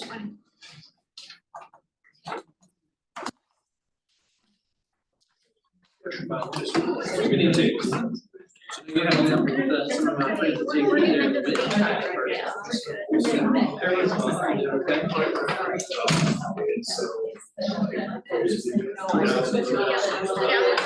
Yes, yeah.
All right, thank you all for, coming back.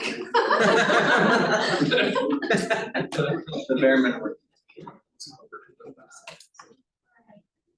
Thank you to those online. I'm gonna go through some comments that have been as the online viewers have been digesting what we've been saying, and some of our work group members are doing my job for me and summarizing what we're talking about. Judy Greenwald is Victor's boss and is a very good colleague of mine. She nicely summarized, she said, digesting the chat and the in-room conversations on supply chain. The mission, enabling supply chain facilities, short-term goal, exploring opportunities to site supply chain facilities, assessing Kentucky's current capabilities and comparative advantages, assessing early supply chain needs. So some good language there. I always appreciate language that I can incorporate rather than writing it myself. So that's why we're working with Judy and Victor. Christine brought out another good comment. Look to how Alaska recently handled the split between public health and safety review. Okay, the fact that, Christine, I'm sorry, but you said there was a regulation. For me, I'm not ready to go there yet, but I do think it's worthwhile to look at Alaska and look how they're looking at siting and how that could be useful. But again, in the context of our permanent nuclear work group, and this could be informative to that commission's work in the future. NRC education grants, all good information. Thank you, Judy. So here we are, we're back to the mission statement, Carol. Sorry, no, it's fine. So this is just for, again, Victor's taking notes, we're taking notes. We have to put something, words on paper. And one quick break. It's Senator Webb's birthday today.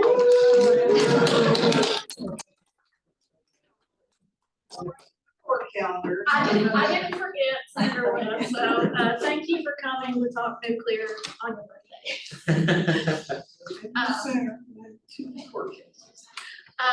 So here's just a draft mission statement, and I'm sure we're gonna fine tune this and refine it. So this would be the draft mission statement, the recommendation that we would make on the mission statement for the commission.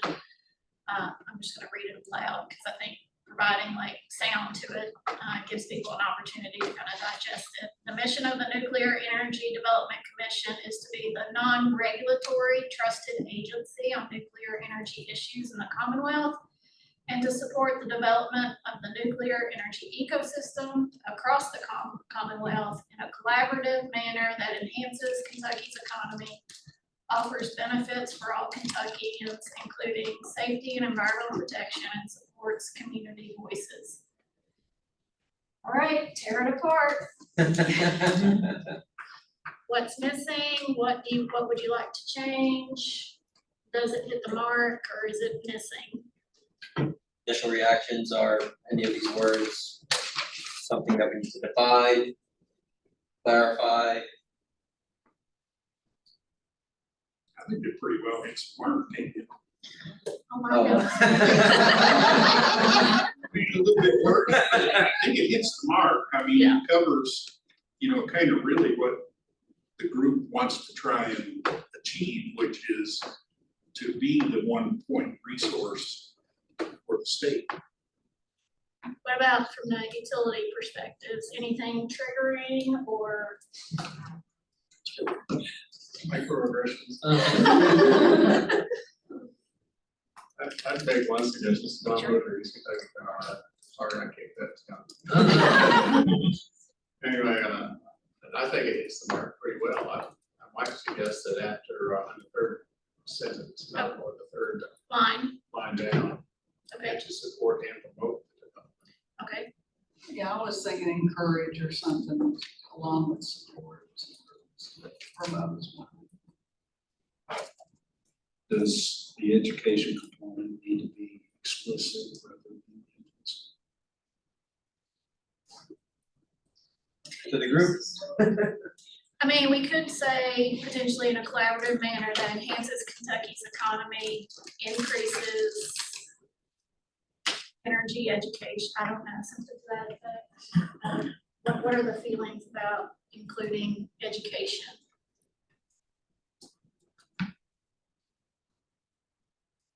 The goal of the education is to enable the workforce, right? So I think it has to have I'm Corey Hicks, Four Rivers Nuclear Partnership. I think it has to have that kind of flavor. Well, I think the workforce, but also just in winning over. Yeah, it's broader than that. It's to educate people that it's okay to do this. Right. That's the most important thing to me. Wasn't that the last part there, including safety, environmental protections? Well, that's what I mean about. No. Workers. Yeah, I think it can be added down there, though. I think you could add it after it enhances Kentucky's economy.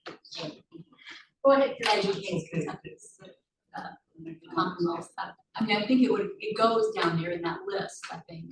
So, if I can kind of summarize, we need some language around education and awareness somewhere in the mission statement, but right now I'm at a loss for words, but I can put we'll go back, massage it, see where we get with education and awareness and how that lands. I wouldn't use support twice. Okay. Okay. Isn't, Amy Elliott, Kentucky Power, isn't part of the mission also just to provide an open platform for discussion between stakeholders with very different interests? by stakeholders, do you mean So, like utilities and like reactor developers, or what community voices encompass? yeah, does community Is that too broad? voices, or is that too broad, Amy? I Supports think it's community. kind of broad, but. Okay. If everybody else thinks it's okay. So say that one more time, maybe you think facilitate, how did you phrase it? It's just to create an open platform between stakeholders, right? Like the utilities aren't always gonna have the same interest as the other groups that are represented here. Like Woven Kentucky Conservation, I like facilitating as opposed to promoting, because you're not gonna win everybody over, but you need to have the structure for a fair dialogue. That's fair, yeah. So Victor, as you get to the point where you're trying to create words, if you look at the very last phrase. Yeah. Those are educational roles. Okay. If you just end the sentence after Kentuckians and then come up with a new thought that talks about connecting people and information, right? Whether it's safety, environmental, with community needs, connecting a potential industrial customer with resources and needs. I think we're all hunting around that very important role, which is becoming an information resource for the state. Thank you. So we're not far off, but we just need some tweaking, is where I'm at with the mission. Yeah, so Yes. State representative. Offers benefits for all. It might not benefit all. Right. It might just benefit certain parts. I think that's too broad. Well, it benefits all of Kentucky in that we're not gonna have blackouts or brownouts. We've got enough power.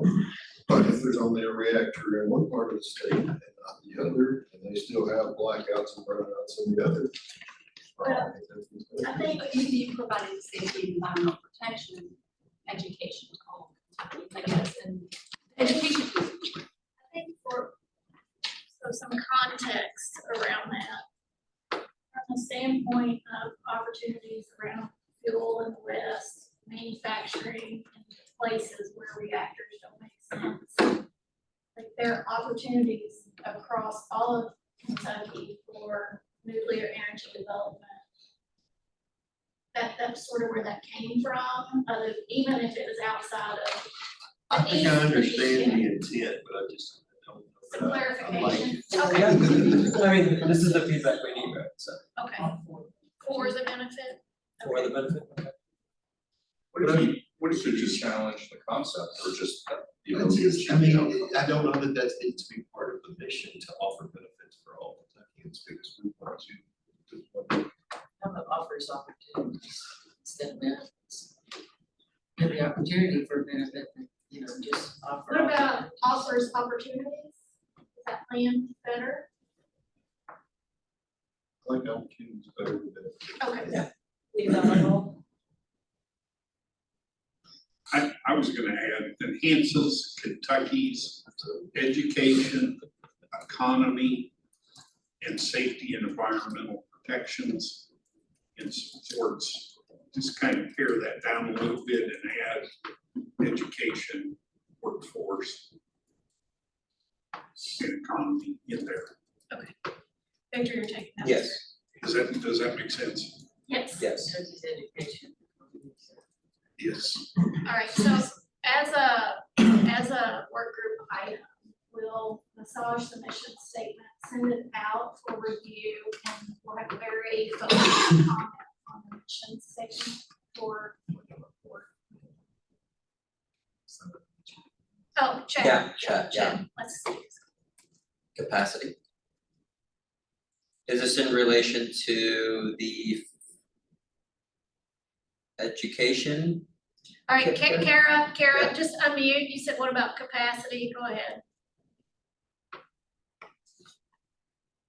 She may be in a hard place, or she's. Sorry, yeah, there I am. Sorry, just it's a really it was just in terms of trying to.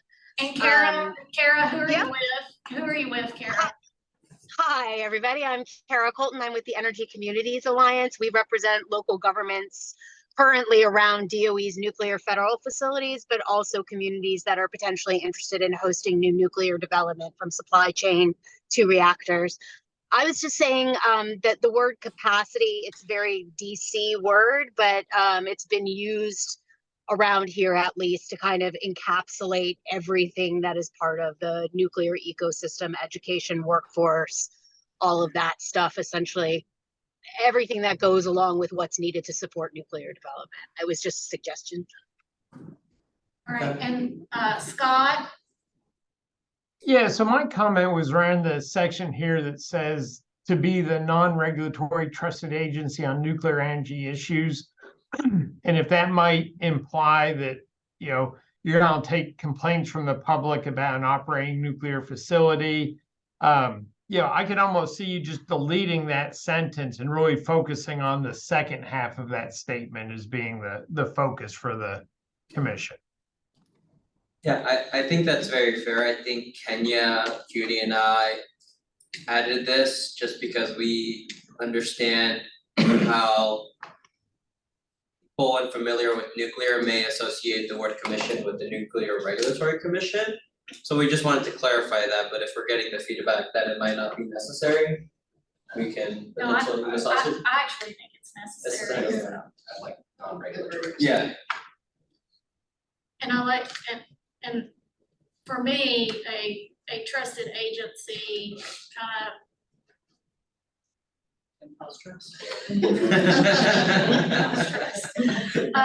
you know, that balanced approach to being there during community and stakeholder engagement, so. Other Fostering stakeholder. fostering what? Stakeholder engagement. like, what about you? I agree with that. All right, so our follow-up item is to work on Great. this. We'll work with Judy and Victor, and we'll get this out to the work group for a very focused comment, probably next week.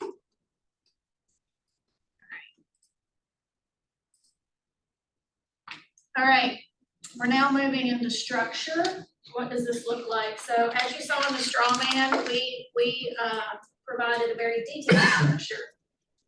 Very, very detailed. Duties, purpose, board structure, organization. from the get-go, you know, I think this is important. Do you agree with the structure that is an executive director and a board?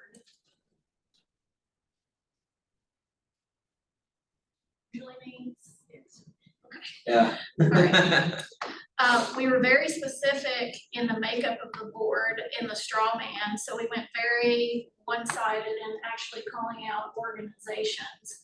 A question to the group is, should we maybe think about, there were lots of comments, and I will say lobbying for placement on the board.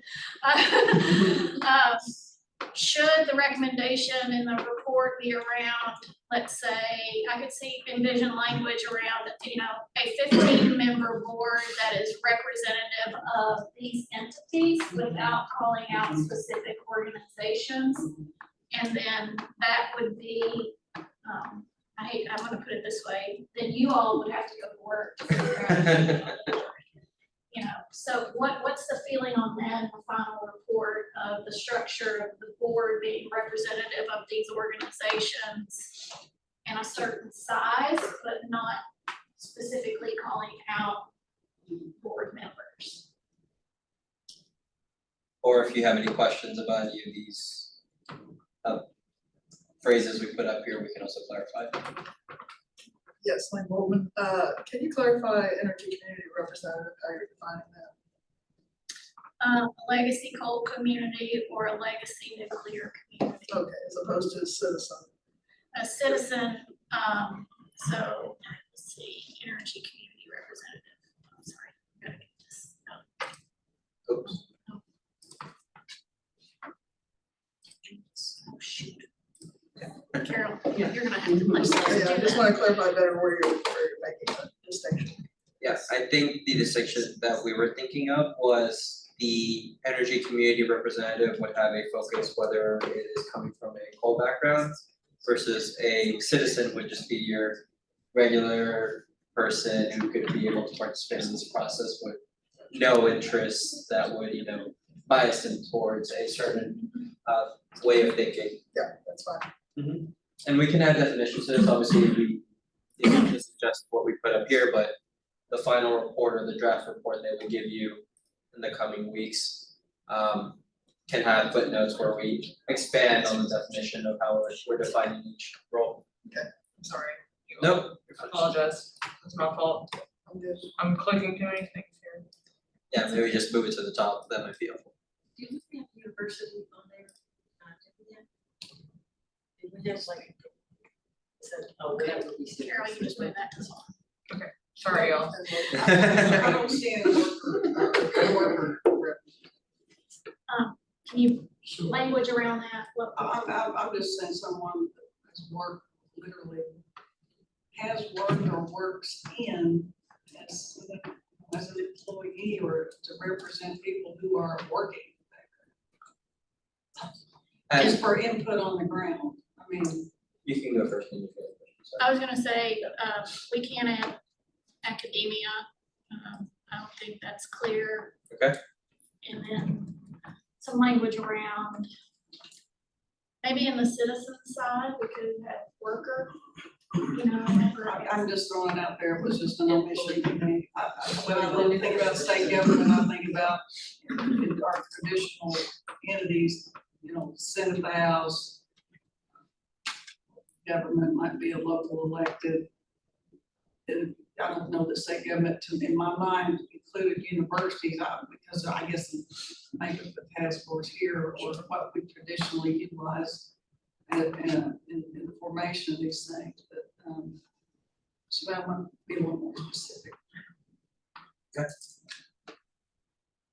So, first of all, with Duke Energy, I just had two reactions. One is, we call it a commission, and that typically means commissioners, but we have an executive director, which is typically an agency or advisory council. So you may want to look at the naming and the structure. With regards to the structure, you know, I think all good comments that I align with. One thing I thought of is, would there be, you know, so DOE has a lot of information about a lot of opportunities and gives a good picture of outside the state and national. Would having a advisor from DOE involved in this process be beneficial. In the board, Correct. Someone like Christine King that has an overview of what other states are doing might be. Yeah, it would give a good look in the mirror. Where do you stand? So a federal, I think what we can do is when we talk about activities that this commission or authority, whatever you want to name it, engage with technical experts to aid in the development of the authority. So I understand the sensitivity and don't have a remedy, but I think that information stream is important. And however you want to structure it, if you don't want a board member, I get that.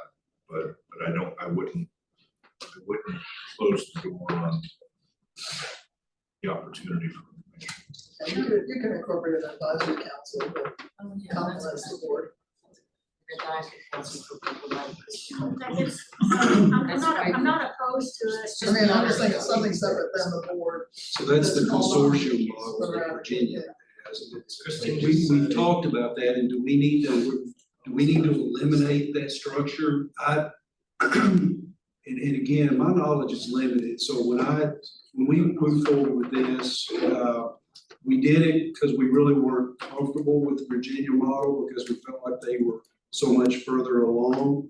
But again, that may be the right approach in that it gets those who are experts involved in a more advisory capacity as part of a consortium that's providing advice and to the authority. At least that's how Virginia does it, and for them it seems to work very well. Senator Carroll, what about the Kentucky's Nuclear Advisory Board? You call it that, and you still have an executive director and the board of directors. Kentucky's Nuclear Advisory Board as opposed to a commission. And that way you get the consortium feeling with the same structure. Just to build off your comment, Duke has a seat in South Carolina on the South Carolina Governor's Nuclear Advisory Council, That's what we. which is a combination of government, industry, and national. But I think this needs to be more than just an advisory council. The name consortium. Well, what about, I like Christine's comment, so the board structure could have voting members and then you could have ex officio and non-voting. So you kind of have the consortium as Without, part of as part of the it. authority, Yes. board, commission.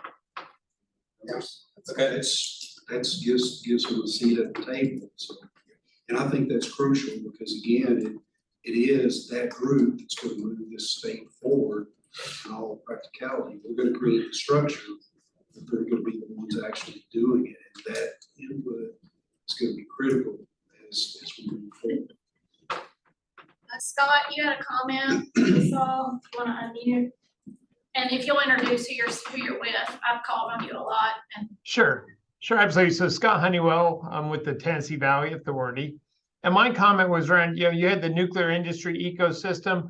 I thought you might want to have somebody from a non-nuclear industry on that, right? Somebody from, and I'll just name names because it's simple, like Dow or Nucor, somebody that may be considering a behind the meter nuclear application. Yeah, Scott, I think we have a place there in manufacturing, but we could be more specific. Manufacturing can take the form of an organization that represents manufacturers, but I understand you may want to have Yeah, because well, like a large industrial representative. Yeah, when I saw manufacturing here, I was thinking you might be thinking about who are you going to draw into the area to produce components for the nuclear ecosystem versus an industrial user not normally associated with nuclear. Good feedback. I think Kara Colton Yeah, Karen, go ahead. also had a question related to manufacturing. I was just going to suggest the thought maybe the trade, you might want somebody from the trades if we're building up the supply chain, but I don't know if that's assumed. Thank you, Kara. Any other comments on the structure? I have one question. In the straw man that you sent out, it's very specific with titles. And, you know, that would eliminate like Chris Well, Nolan that's what we're- from being, okay. That's what we're saying is taking it up and eliminating titles. And Okay. saying a certain size that needs to be representative of Okay, the following groups. got it. Yeah. And then you all would have to jockey. Okay. Is that clear? Yes, in that case, are we talking about next, how long the terms are, I guess? Yeah, that was in the board, in the straw man. We kept that pretty generic. I think we had 4-year terms on the board. But we can be more, if you feel we need to be that specific and go ahead and outline the terms and length and rotations. It helps with the lobbying down the line, I think. Okay. Okay, so.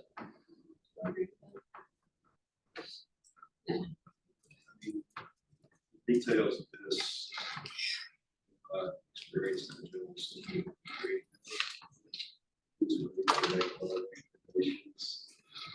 Things in like Senate confirmation.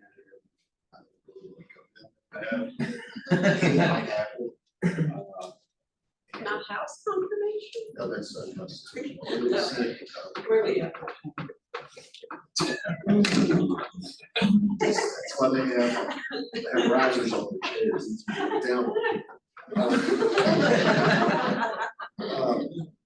But I mean, also, you know, is it all gonna be governor appointed? Is it governor gets to appoint from names submitted by the Kentucky League of Cities, KCO, what, you know, it's going to get complex, much more complex than this. Yeah. And I don't know that we need to start picking that battle here, dumb it down, because the general assembly is going to. Yeah, but the framework is, I think, what's important, and then, you know, as far as the board structure itself. That was my hope. So thank you. And one other thing that's gonna happen is whenever somebody's gonna show up, say, what about me? We'll be like, oh yeah, of course, we just forgot it. And all of a sudden, they'll add it too.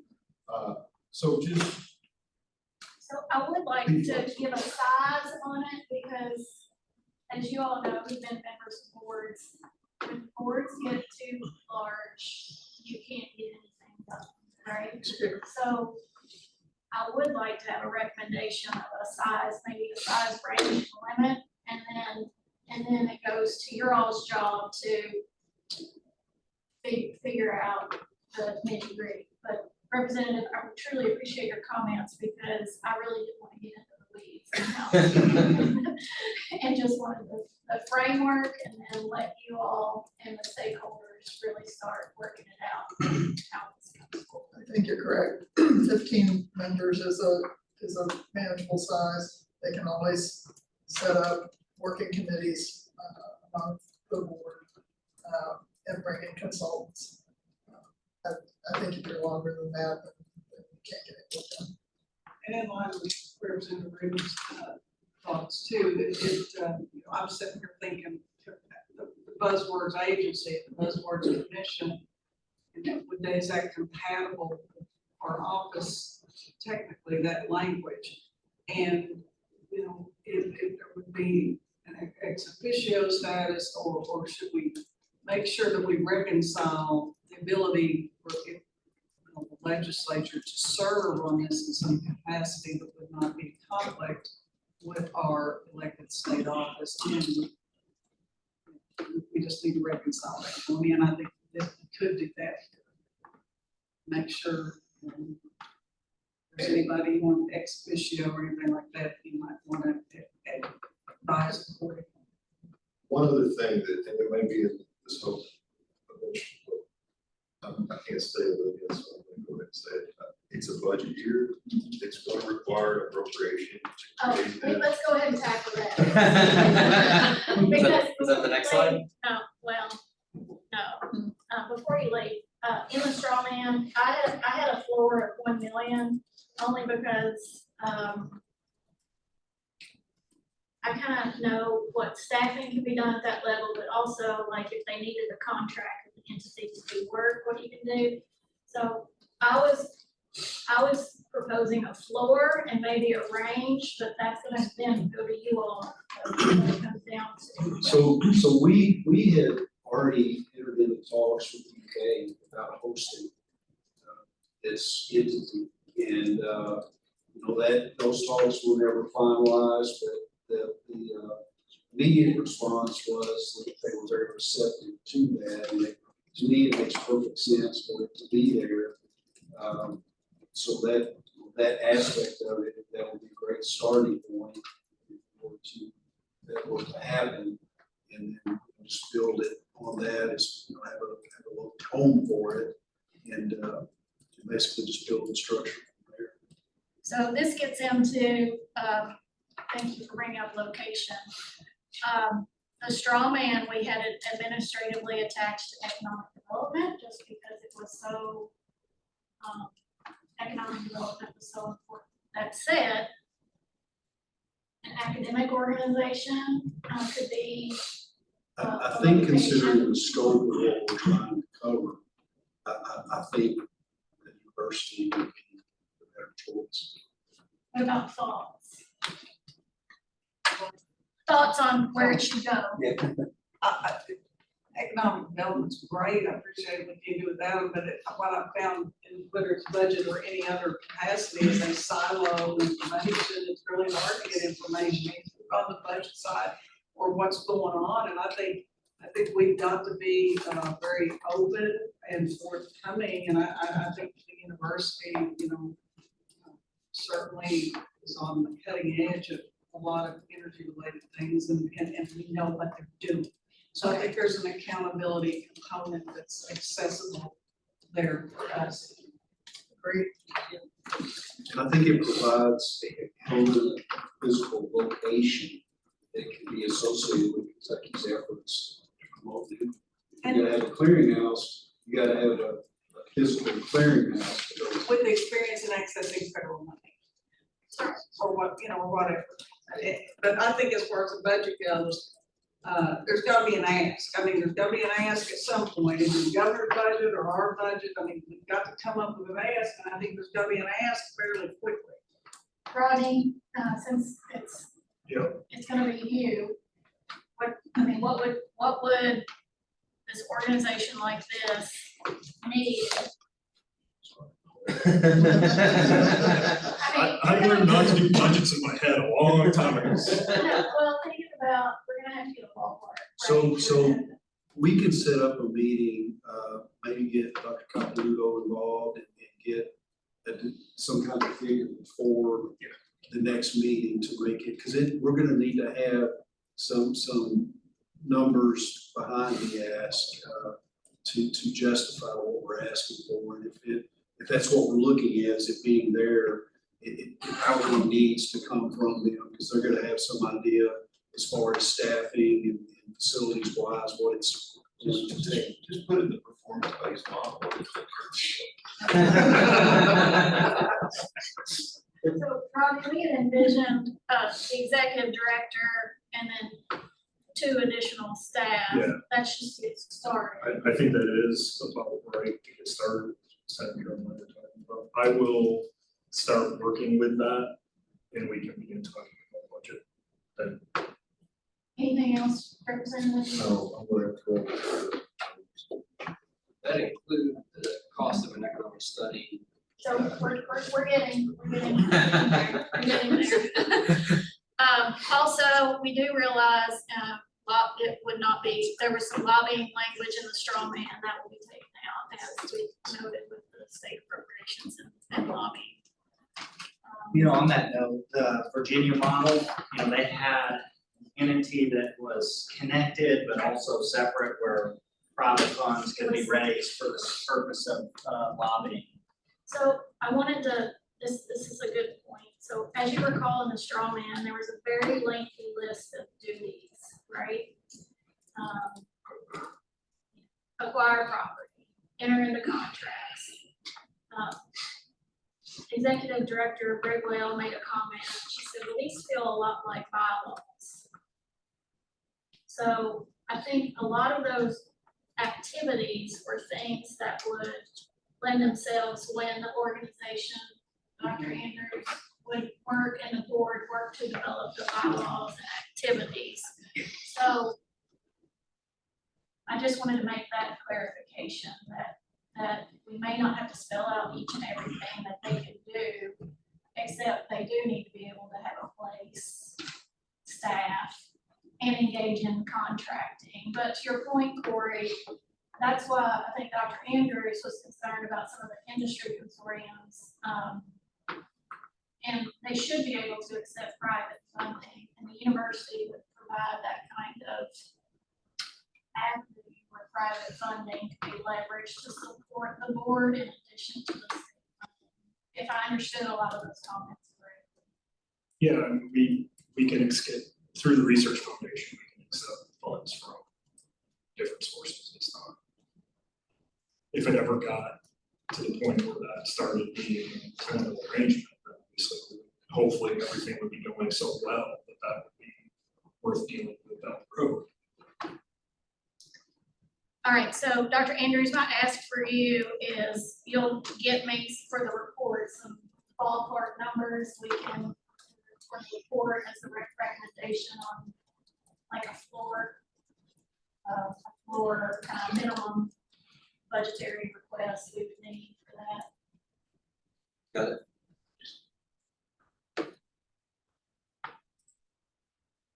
So, Patrick, this is you.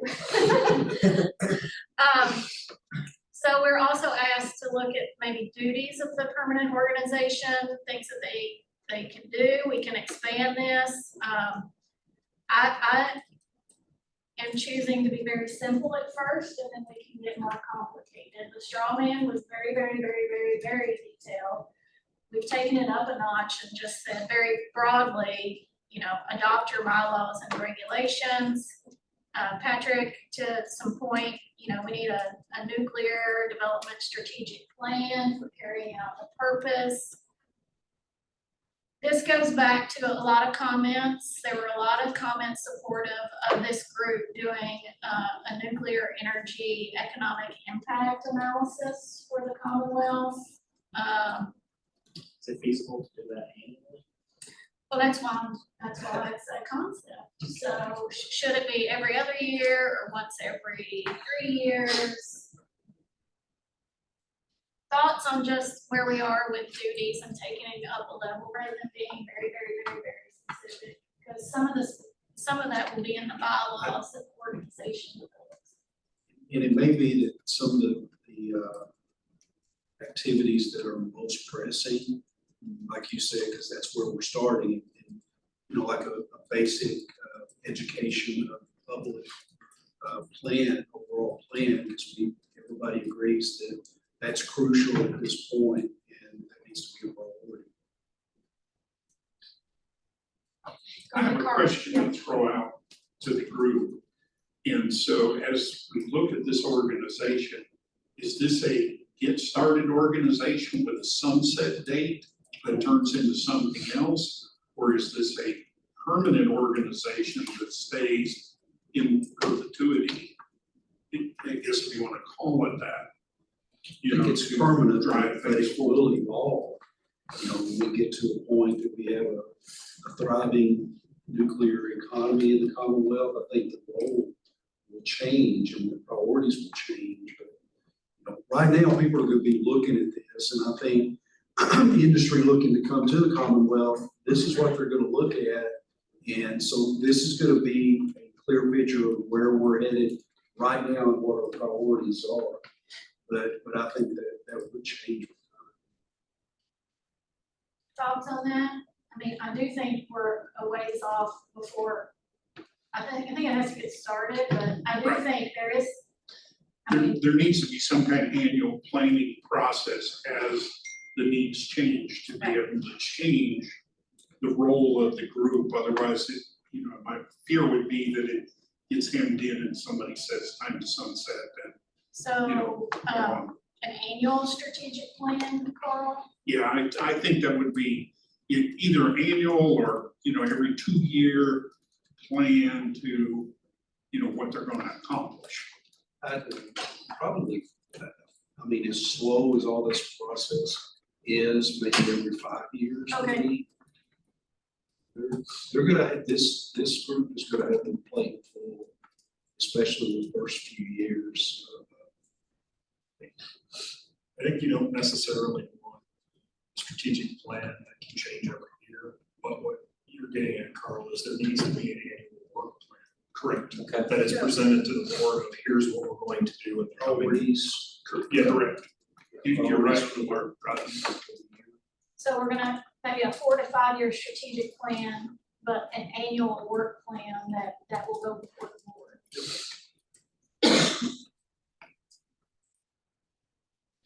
But if I could just add, I think year one is what matters the most, particularly with the tax credits that are available right now, the federal funding that's available. It's go time. So year one is just really the key. I think the university component is going to be potentially really good because the University of Kentucky has an excellent success rate at getting federal grants. So. Other thoughts? Don, you've been quiet, Don. I think you're on the right track. Discussion is, a lot of good points. As far as strategic planning goes, I agree that typically we'll look at 5 years. I would probably just word it such that no later than 5 years. Okay. Things do change. Often requires some tweaks to it.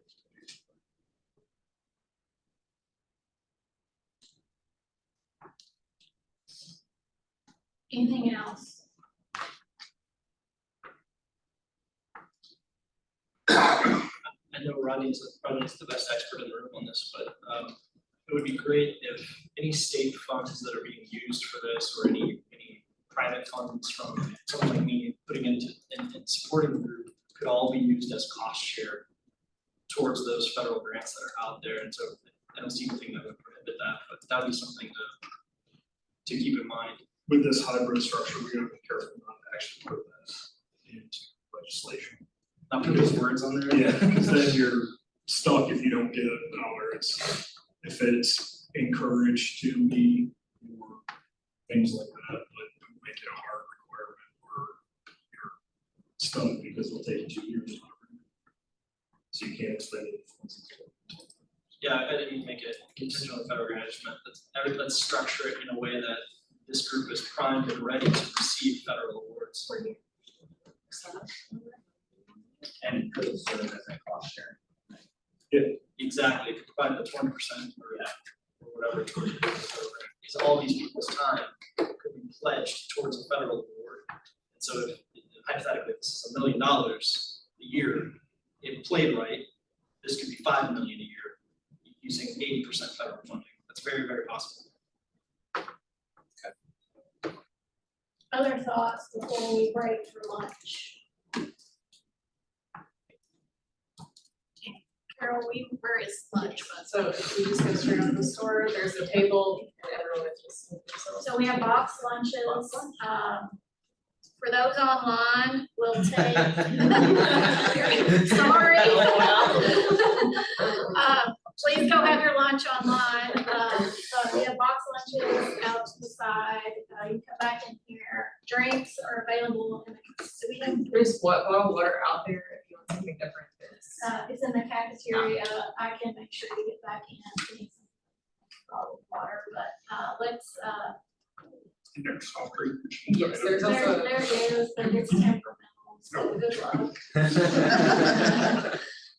So let's go have lunch, have some further dialogue, and then we'll reconvene and talk about the structure of the final report. So 11:45, is that? Yeah, we'll say 11:45 for those online.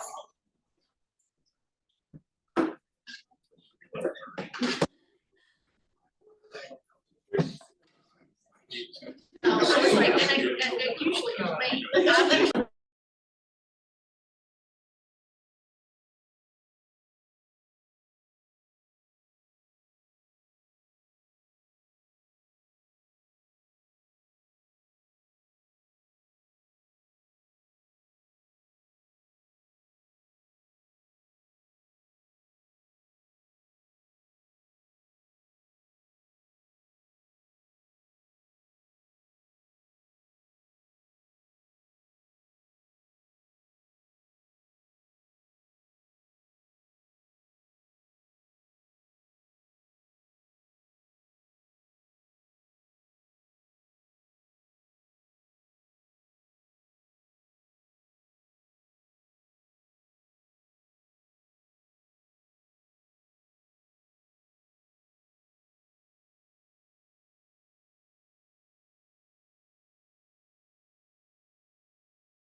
Thank you to those online. We're coming back right on time.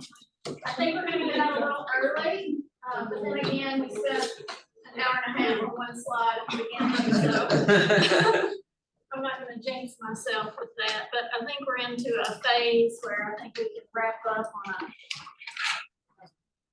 successful note and have a good pathway forward.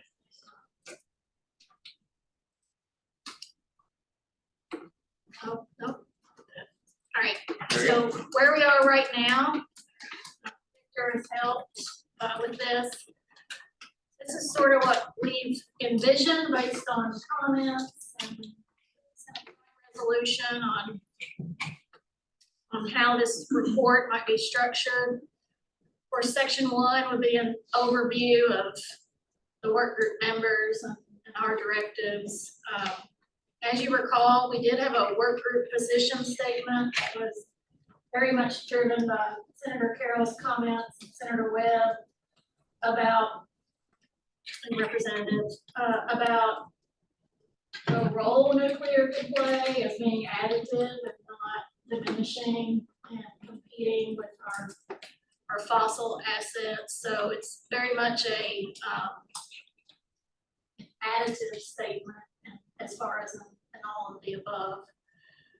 And then for Carl and those, we thought section 3 would be an introduction to Kentucky's unique energy landscape. We could talk about that gap analysis, Carl, that you mentioned, Yep. and the need that we see both to maintain our competitiveness, workforce development, all of that in terms of our energy landscape and our energy infrastructure. And also pointing to Christine's comments about what are some of the unique assets we have. Representative mentioned, things like the Bluegrass Army Depot as it's rolling off of its chemical weapons mission. We did have a role to play in the nuclear future. Some of our manufacturing assets that we have that could uniquely serve the nuclear space. So that's where we get into kind of section 3. Also, to Don's comments, talking about our unique energy landscape, PJM, ISO, munis, our co-ops, TVA. You all have heard me say it. We can figure it out here. I don't want to hear about any other state having an issue because we've got it all. So I think we have to capture that in section 3. That lends itself to the nuclear energy value proposition. We did receive a lot of comments about some tweaking of that.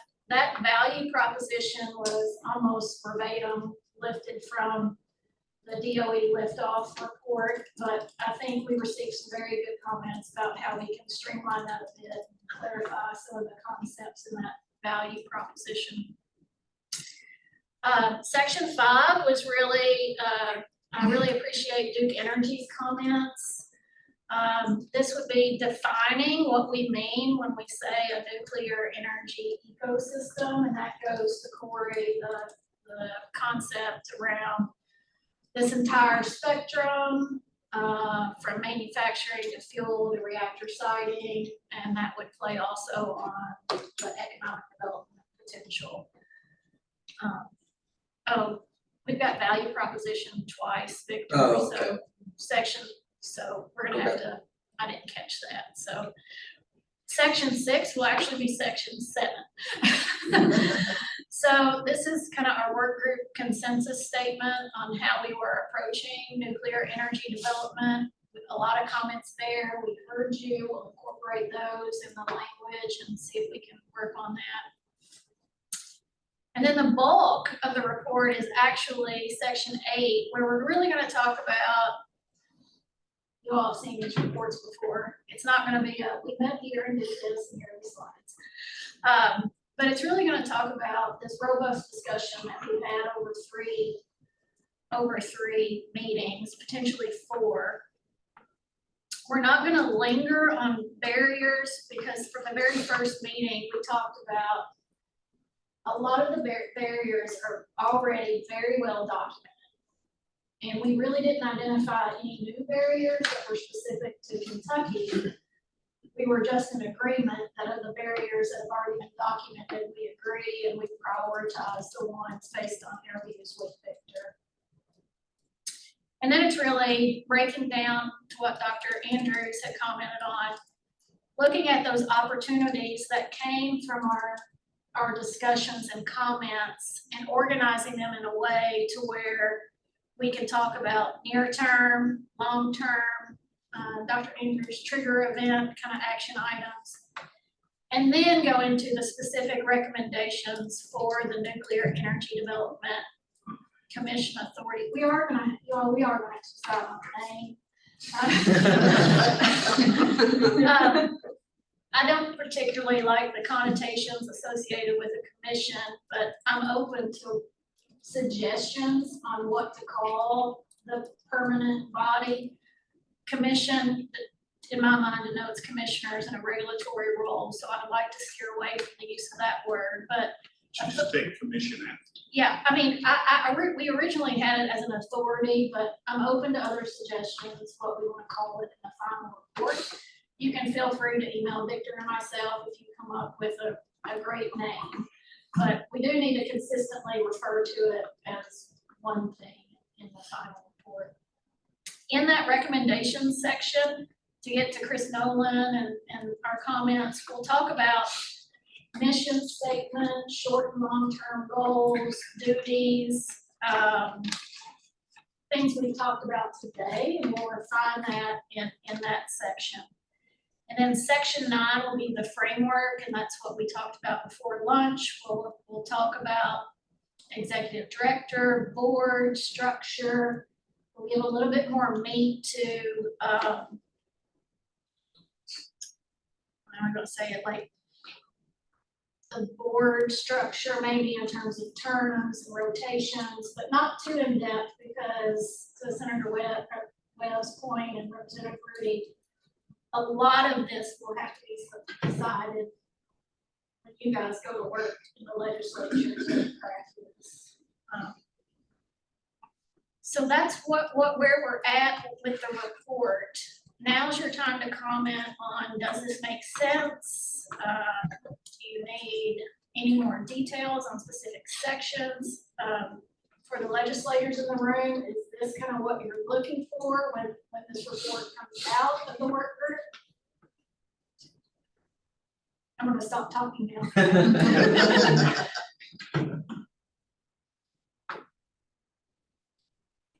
There's a reason why I gave you lunch and then talked about the work group out there, the report. Thoughts on the structure? Does it cover your concerns, Carl, about kind of gap analysis? Yeah, I think, within that, we can define where that gap is, because that really becomes a crystal clear starting point to say, are we gonna end up short? And when we end up short, that's when the blackouts and the brownouts occur. What do we do to fill that gap?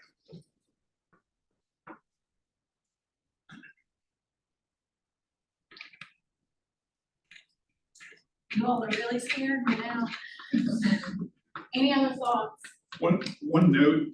Yes. Back a little bit, a couple of pages earlier, where we talked about the makeup of the group.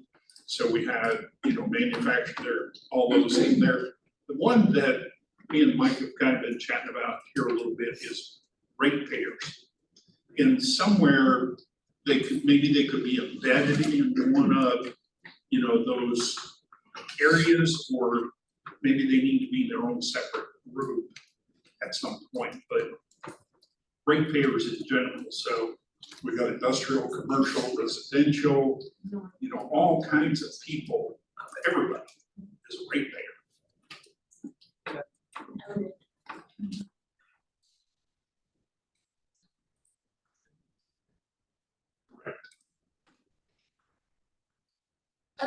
Other thoughts, go ahead. One sort of overarching thought, we're talking about barriers, and I think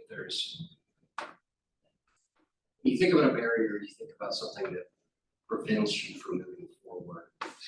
I think a lot of what we've talked about may not be a barrier, but, you know, as I mentioned before, multiple states are looking at this and trying to advance the ball and really separate themselves as those who will likely see a reactor built. And so I wonder about, instead of talking about barriers, actually looking at it as opportunities. You know, whether it's the CPCN process or QUIP, you know, various, I wouldn't necessarily say they're barriers. I mean, I guess in some ways they I can. get what you're saying is there are very few, what I would say, they're not true barriers, they're just Consideration about. considerations, like concerns about, you know, public perception. And this is, I mean, for the state, it's an economic development opportunity, right? Like, attracting a reactor, you're talking $2, $4, $6 billion investment in the state. So you're starting to see all the states try to put their best foot forward and lay out the regulatory constructs and incentivize the investment. And so I think we need to sort of shape our thinking around how can we drive investment, how can we attract that to Kentucky, so we don't become a net importer of nuclear energy, but we actually hold the reactor, we benefit from the jobs, we benefit from the taxes. So I think it's maybe we're at a point where we start looking more optimistically about how we can try to bring more versus what do we need to knock down so it, you know, there's not something preventing us from bringing more. So Patrick, would you feel more comfortable if in that section, we actually specifically stated that we really didn't identify any barrier per se as a group, but there were considerations and opportunities that fall into those categories. I mean, just making the statement that Kentucky doesn't feel that there were really true barriers to nuclear energy development. Would you feel comfortable being that explicit? I think so. I mean, there was a report that came out right around the time that the moratorium was lifted that said that, you know, there aren't any other barriers. And so I think there's some confusion for us to now come back and say, there's a whole list of things that have to change. These are things that are going to incentivize the investment and bring up the reactor to Kentucky versus necessarily knocking it out as they're going to. So Kenny, I'll give you some examples. Okay. And it really is from the perspective of the constituent that's going to read the report and not necessarily agree.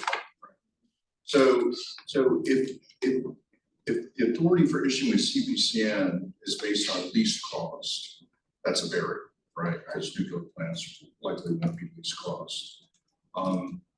But not having QUIP isn't a barrier because nothing says a plant can't go forward. Right. But if another state offers it and the utilities operate in multiple states, they'll go there. So it becomes, you know, a hindrance.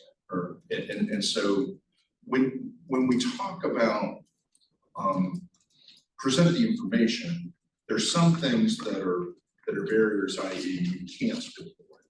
And then there's some things that are detractors that would cause someone to go somewhere. And I don't know how to word it, but you know, as Patrick and I were walking in, and we started talking about, well, we all see them as barriers because they can't go forward, which is different than the state having requirements that prevent us.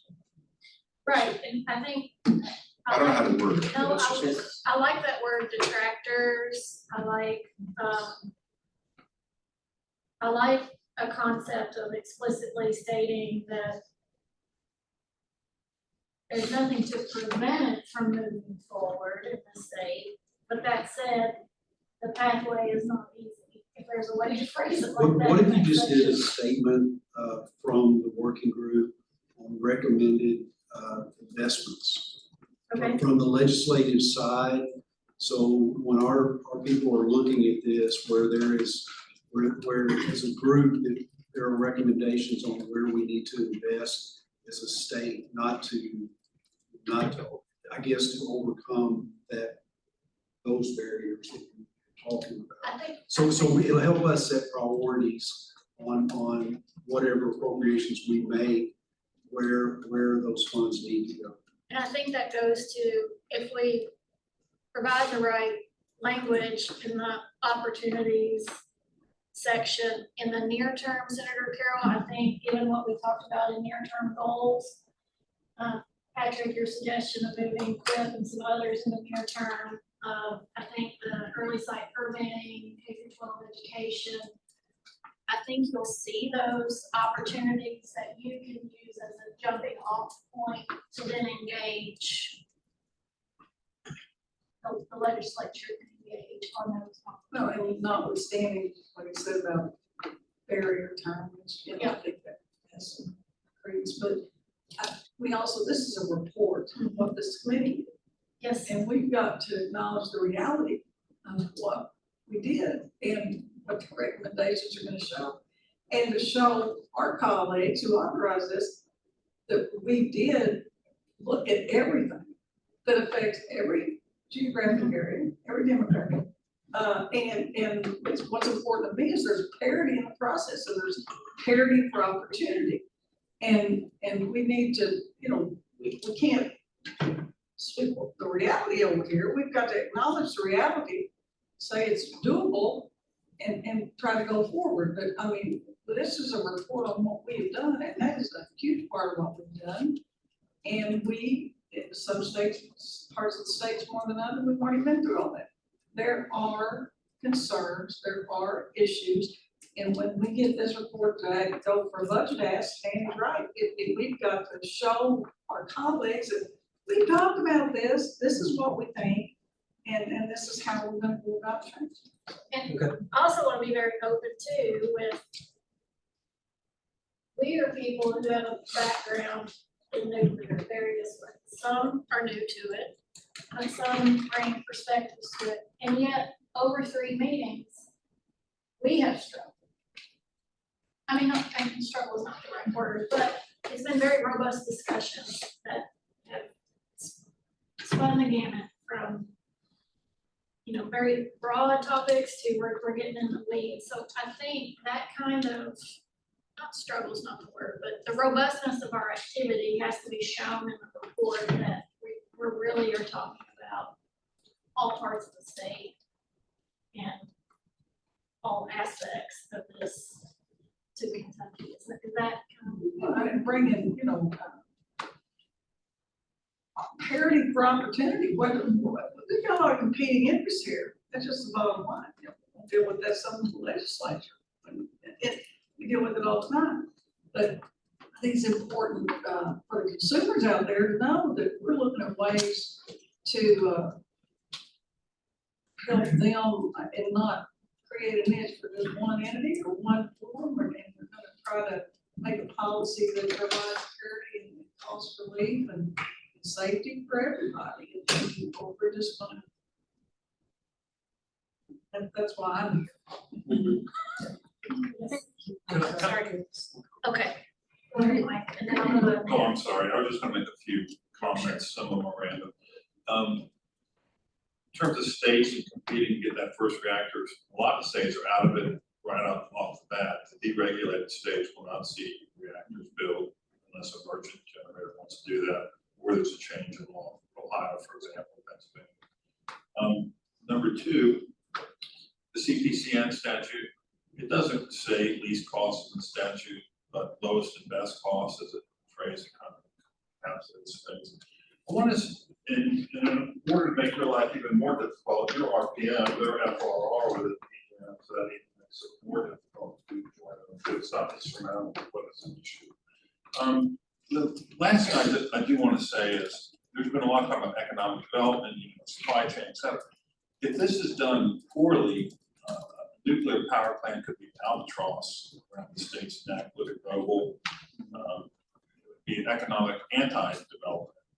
And so that's why I've raised the securitization concept as a way to lower costs on consumers, reduce the risk for utility. It doesn't have to be 100% securitization because the investor-owned utilities want an investment opportunity to earn a return. But securitization, as you asked with the Big Sandy, saves people money and it can really lower the costs on very capital intensive investment. Who took this on this? So I'm gonna, Well, I'm gonna it's speak, just low cost financing, is really all it means. I'm gonna speak to some of that. So there are topics that I have very strong opinions about that will not be reflected. And I mean, my opinions, right, my office's opinion will not be reflected.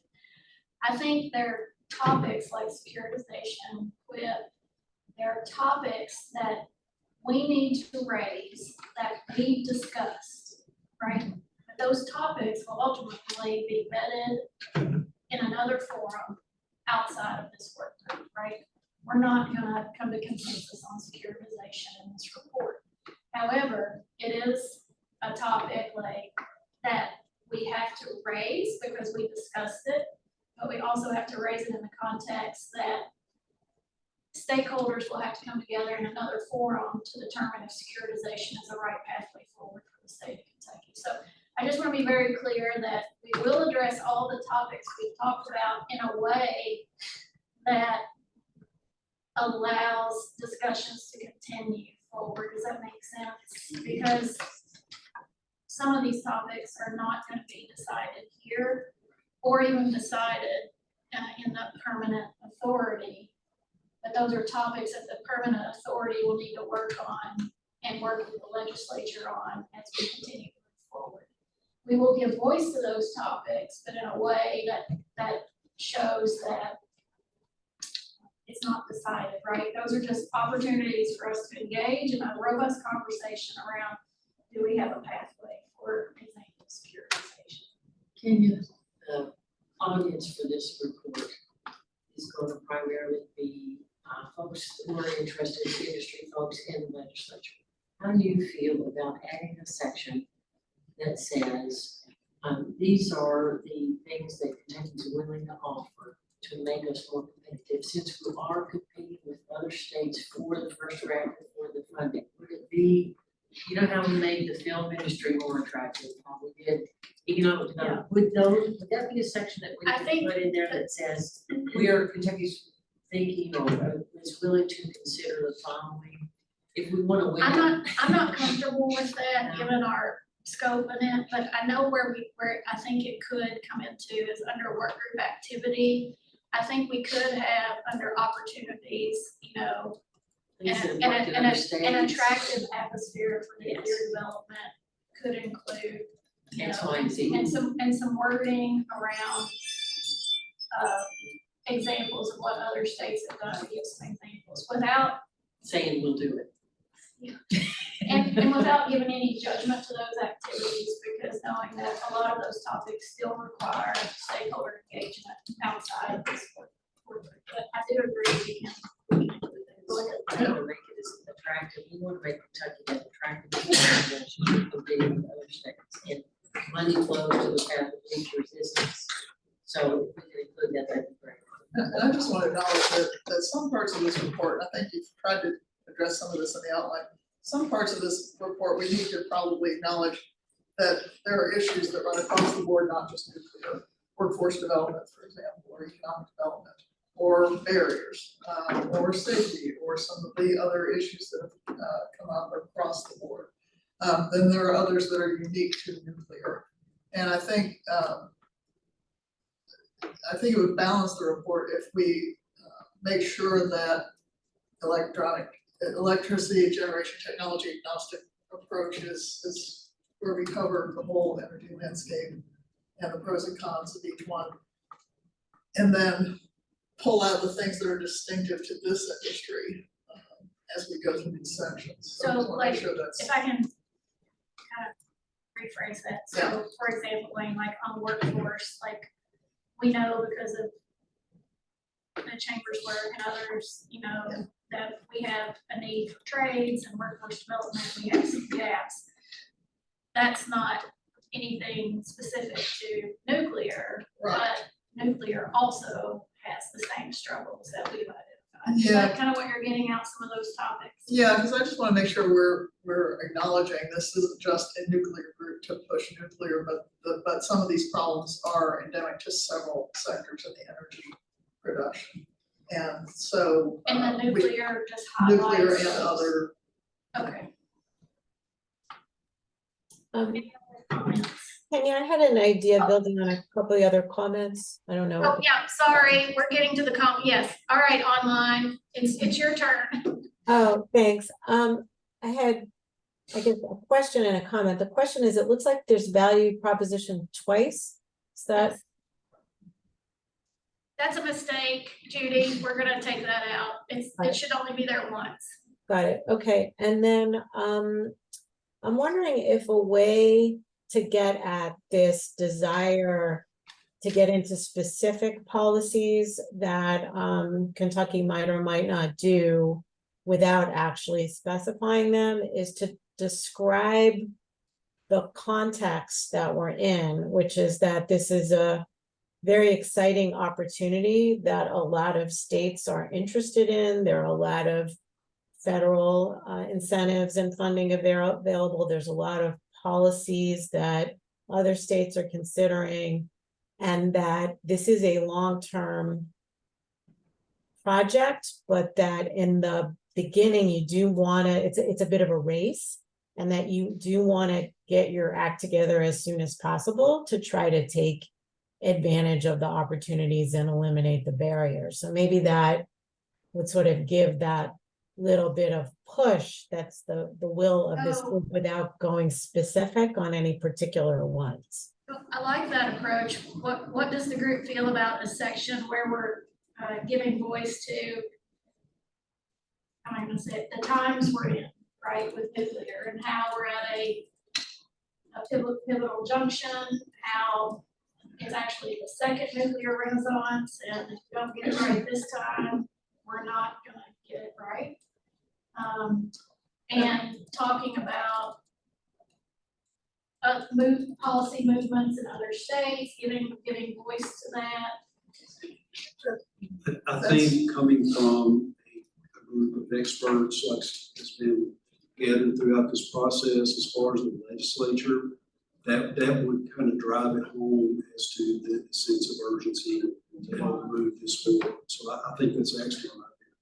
And that's why I was mentioning certain sections where it's cross-cutting, because I think there's certain aspects such as workforce development where we can acknowledge and leverage, raise that issue higher if we talk about it in terms of just not just nuclear, but all the other energy transition things that are happening in the landscape right now. That gives us more momentum to get robust programs for all those energy sources. Well, and I think another topic that lends itself to that section is, and several of you made comments, the need for just what I would say a more all-inclusive, robust energy education. Right. And even though we mentioned awareness around nuclear, we still struggle day to day of just people understanding energy in general. Right. And that's sort of that in the context of if we are in a landscape where we have this happening, but then we also have issues around reliability, resource adequacy, you know,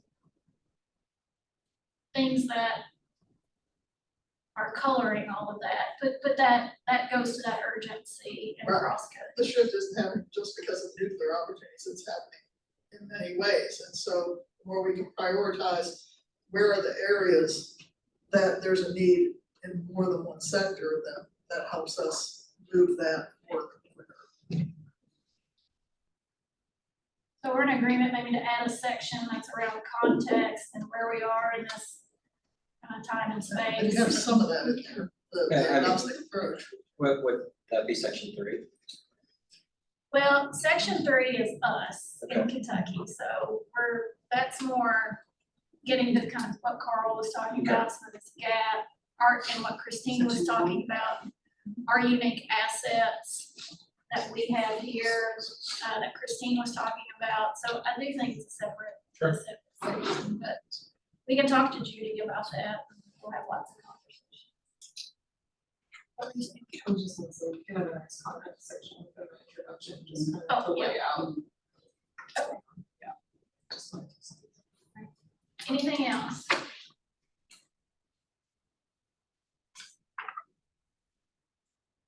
All right, so in terms of where we are right now, One, we're on time, totally surprised by that. So we have some deliverables, Victor, a mission statement. Yes, we'll massage the mission statement and send that out. And also summarize the discussions that we had related to short-term goals, long-term goals, and the role of the commission, and kind of just verify if that's what we heard throughout the discussion today. So just watch out for that information that we share. And then Dr. Andrews, I'll be touching base with you shortly to make sure that within the next couple of weeks, we can circle back up on the goal or the action item you have to kind of get a ballpark figure. He's the money man. Yeah, exactly. He's the money Yeah. man, the dollar. Well, I mean, you are the research. He's gonna let us know where we are with our task, I think, and what our score will be with that. So, with that, I thank you all for your time and patience today. I thank you for your participation, willingness to engage in this process. We're not done yet, but we're closer. I think we will have I'm gonna go ahead and call a virtual meeting in October so that we can get into a little bit better place, after the home, I'm gonna stop calling it homework. The items we're gonna send back out, so we'll call a virtual meeting in October. That said, Victor, Judy, and I will, I'll go ahead and start kind of this report and starting to put some words to that. I would ask you, if you have paragraphs, words, or things that you like that you think will be valuable to include in the report, feel free to send those to Victor and myself so that we can make note. There will be a time, I'm guessing early November, probably 1st of November, Victor, we'll have to get out a report for Workgroup to review. Hopefully it won't be like the straw man. But we will get that out to you in November. We also have to, I have to do some internal review here as well, as you can imagine. So we want to give ourselves enough time for November to do the back and forth reviews and then come to consensus on any parts that we need to work on. The good news is I think we have all the pieces we need. So that's comforting for myself. It's just a matter of how do we kind of get those in a place where we all feel comfortable with the language and organized in a way that, to Senator Webb's point, accurately represents what we did over this time period and tells the story in a way that gives the legislature the opportunities to make their off-ramps and start engaging those policy discussions. Yeah. So with that, I'm gonna call the meeting to an end. You can contact Victor and myself if you have some aha moments afterwards, and we're always here and available. So thank you all. We'll take care of all the garbage, so. Thank you so much. Good job, team. Thanks a lot.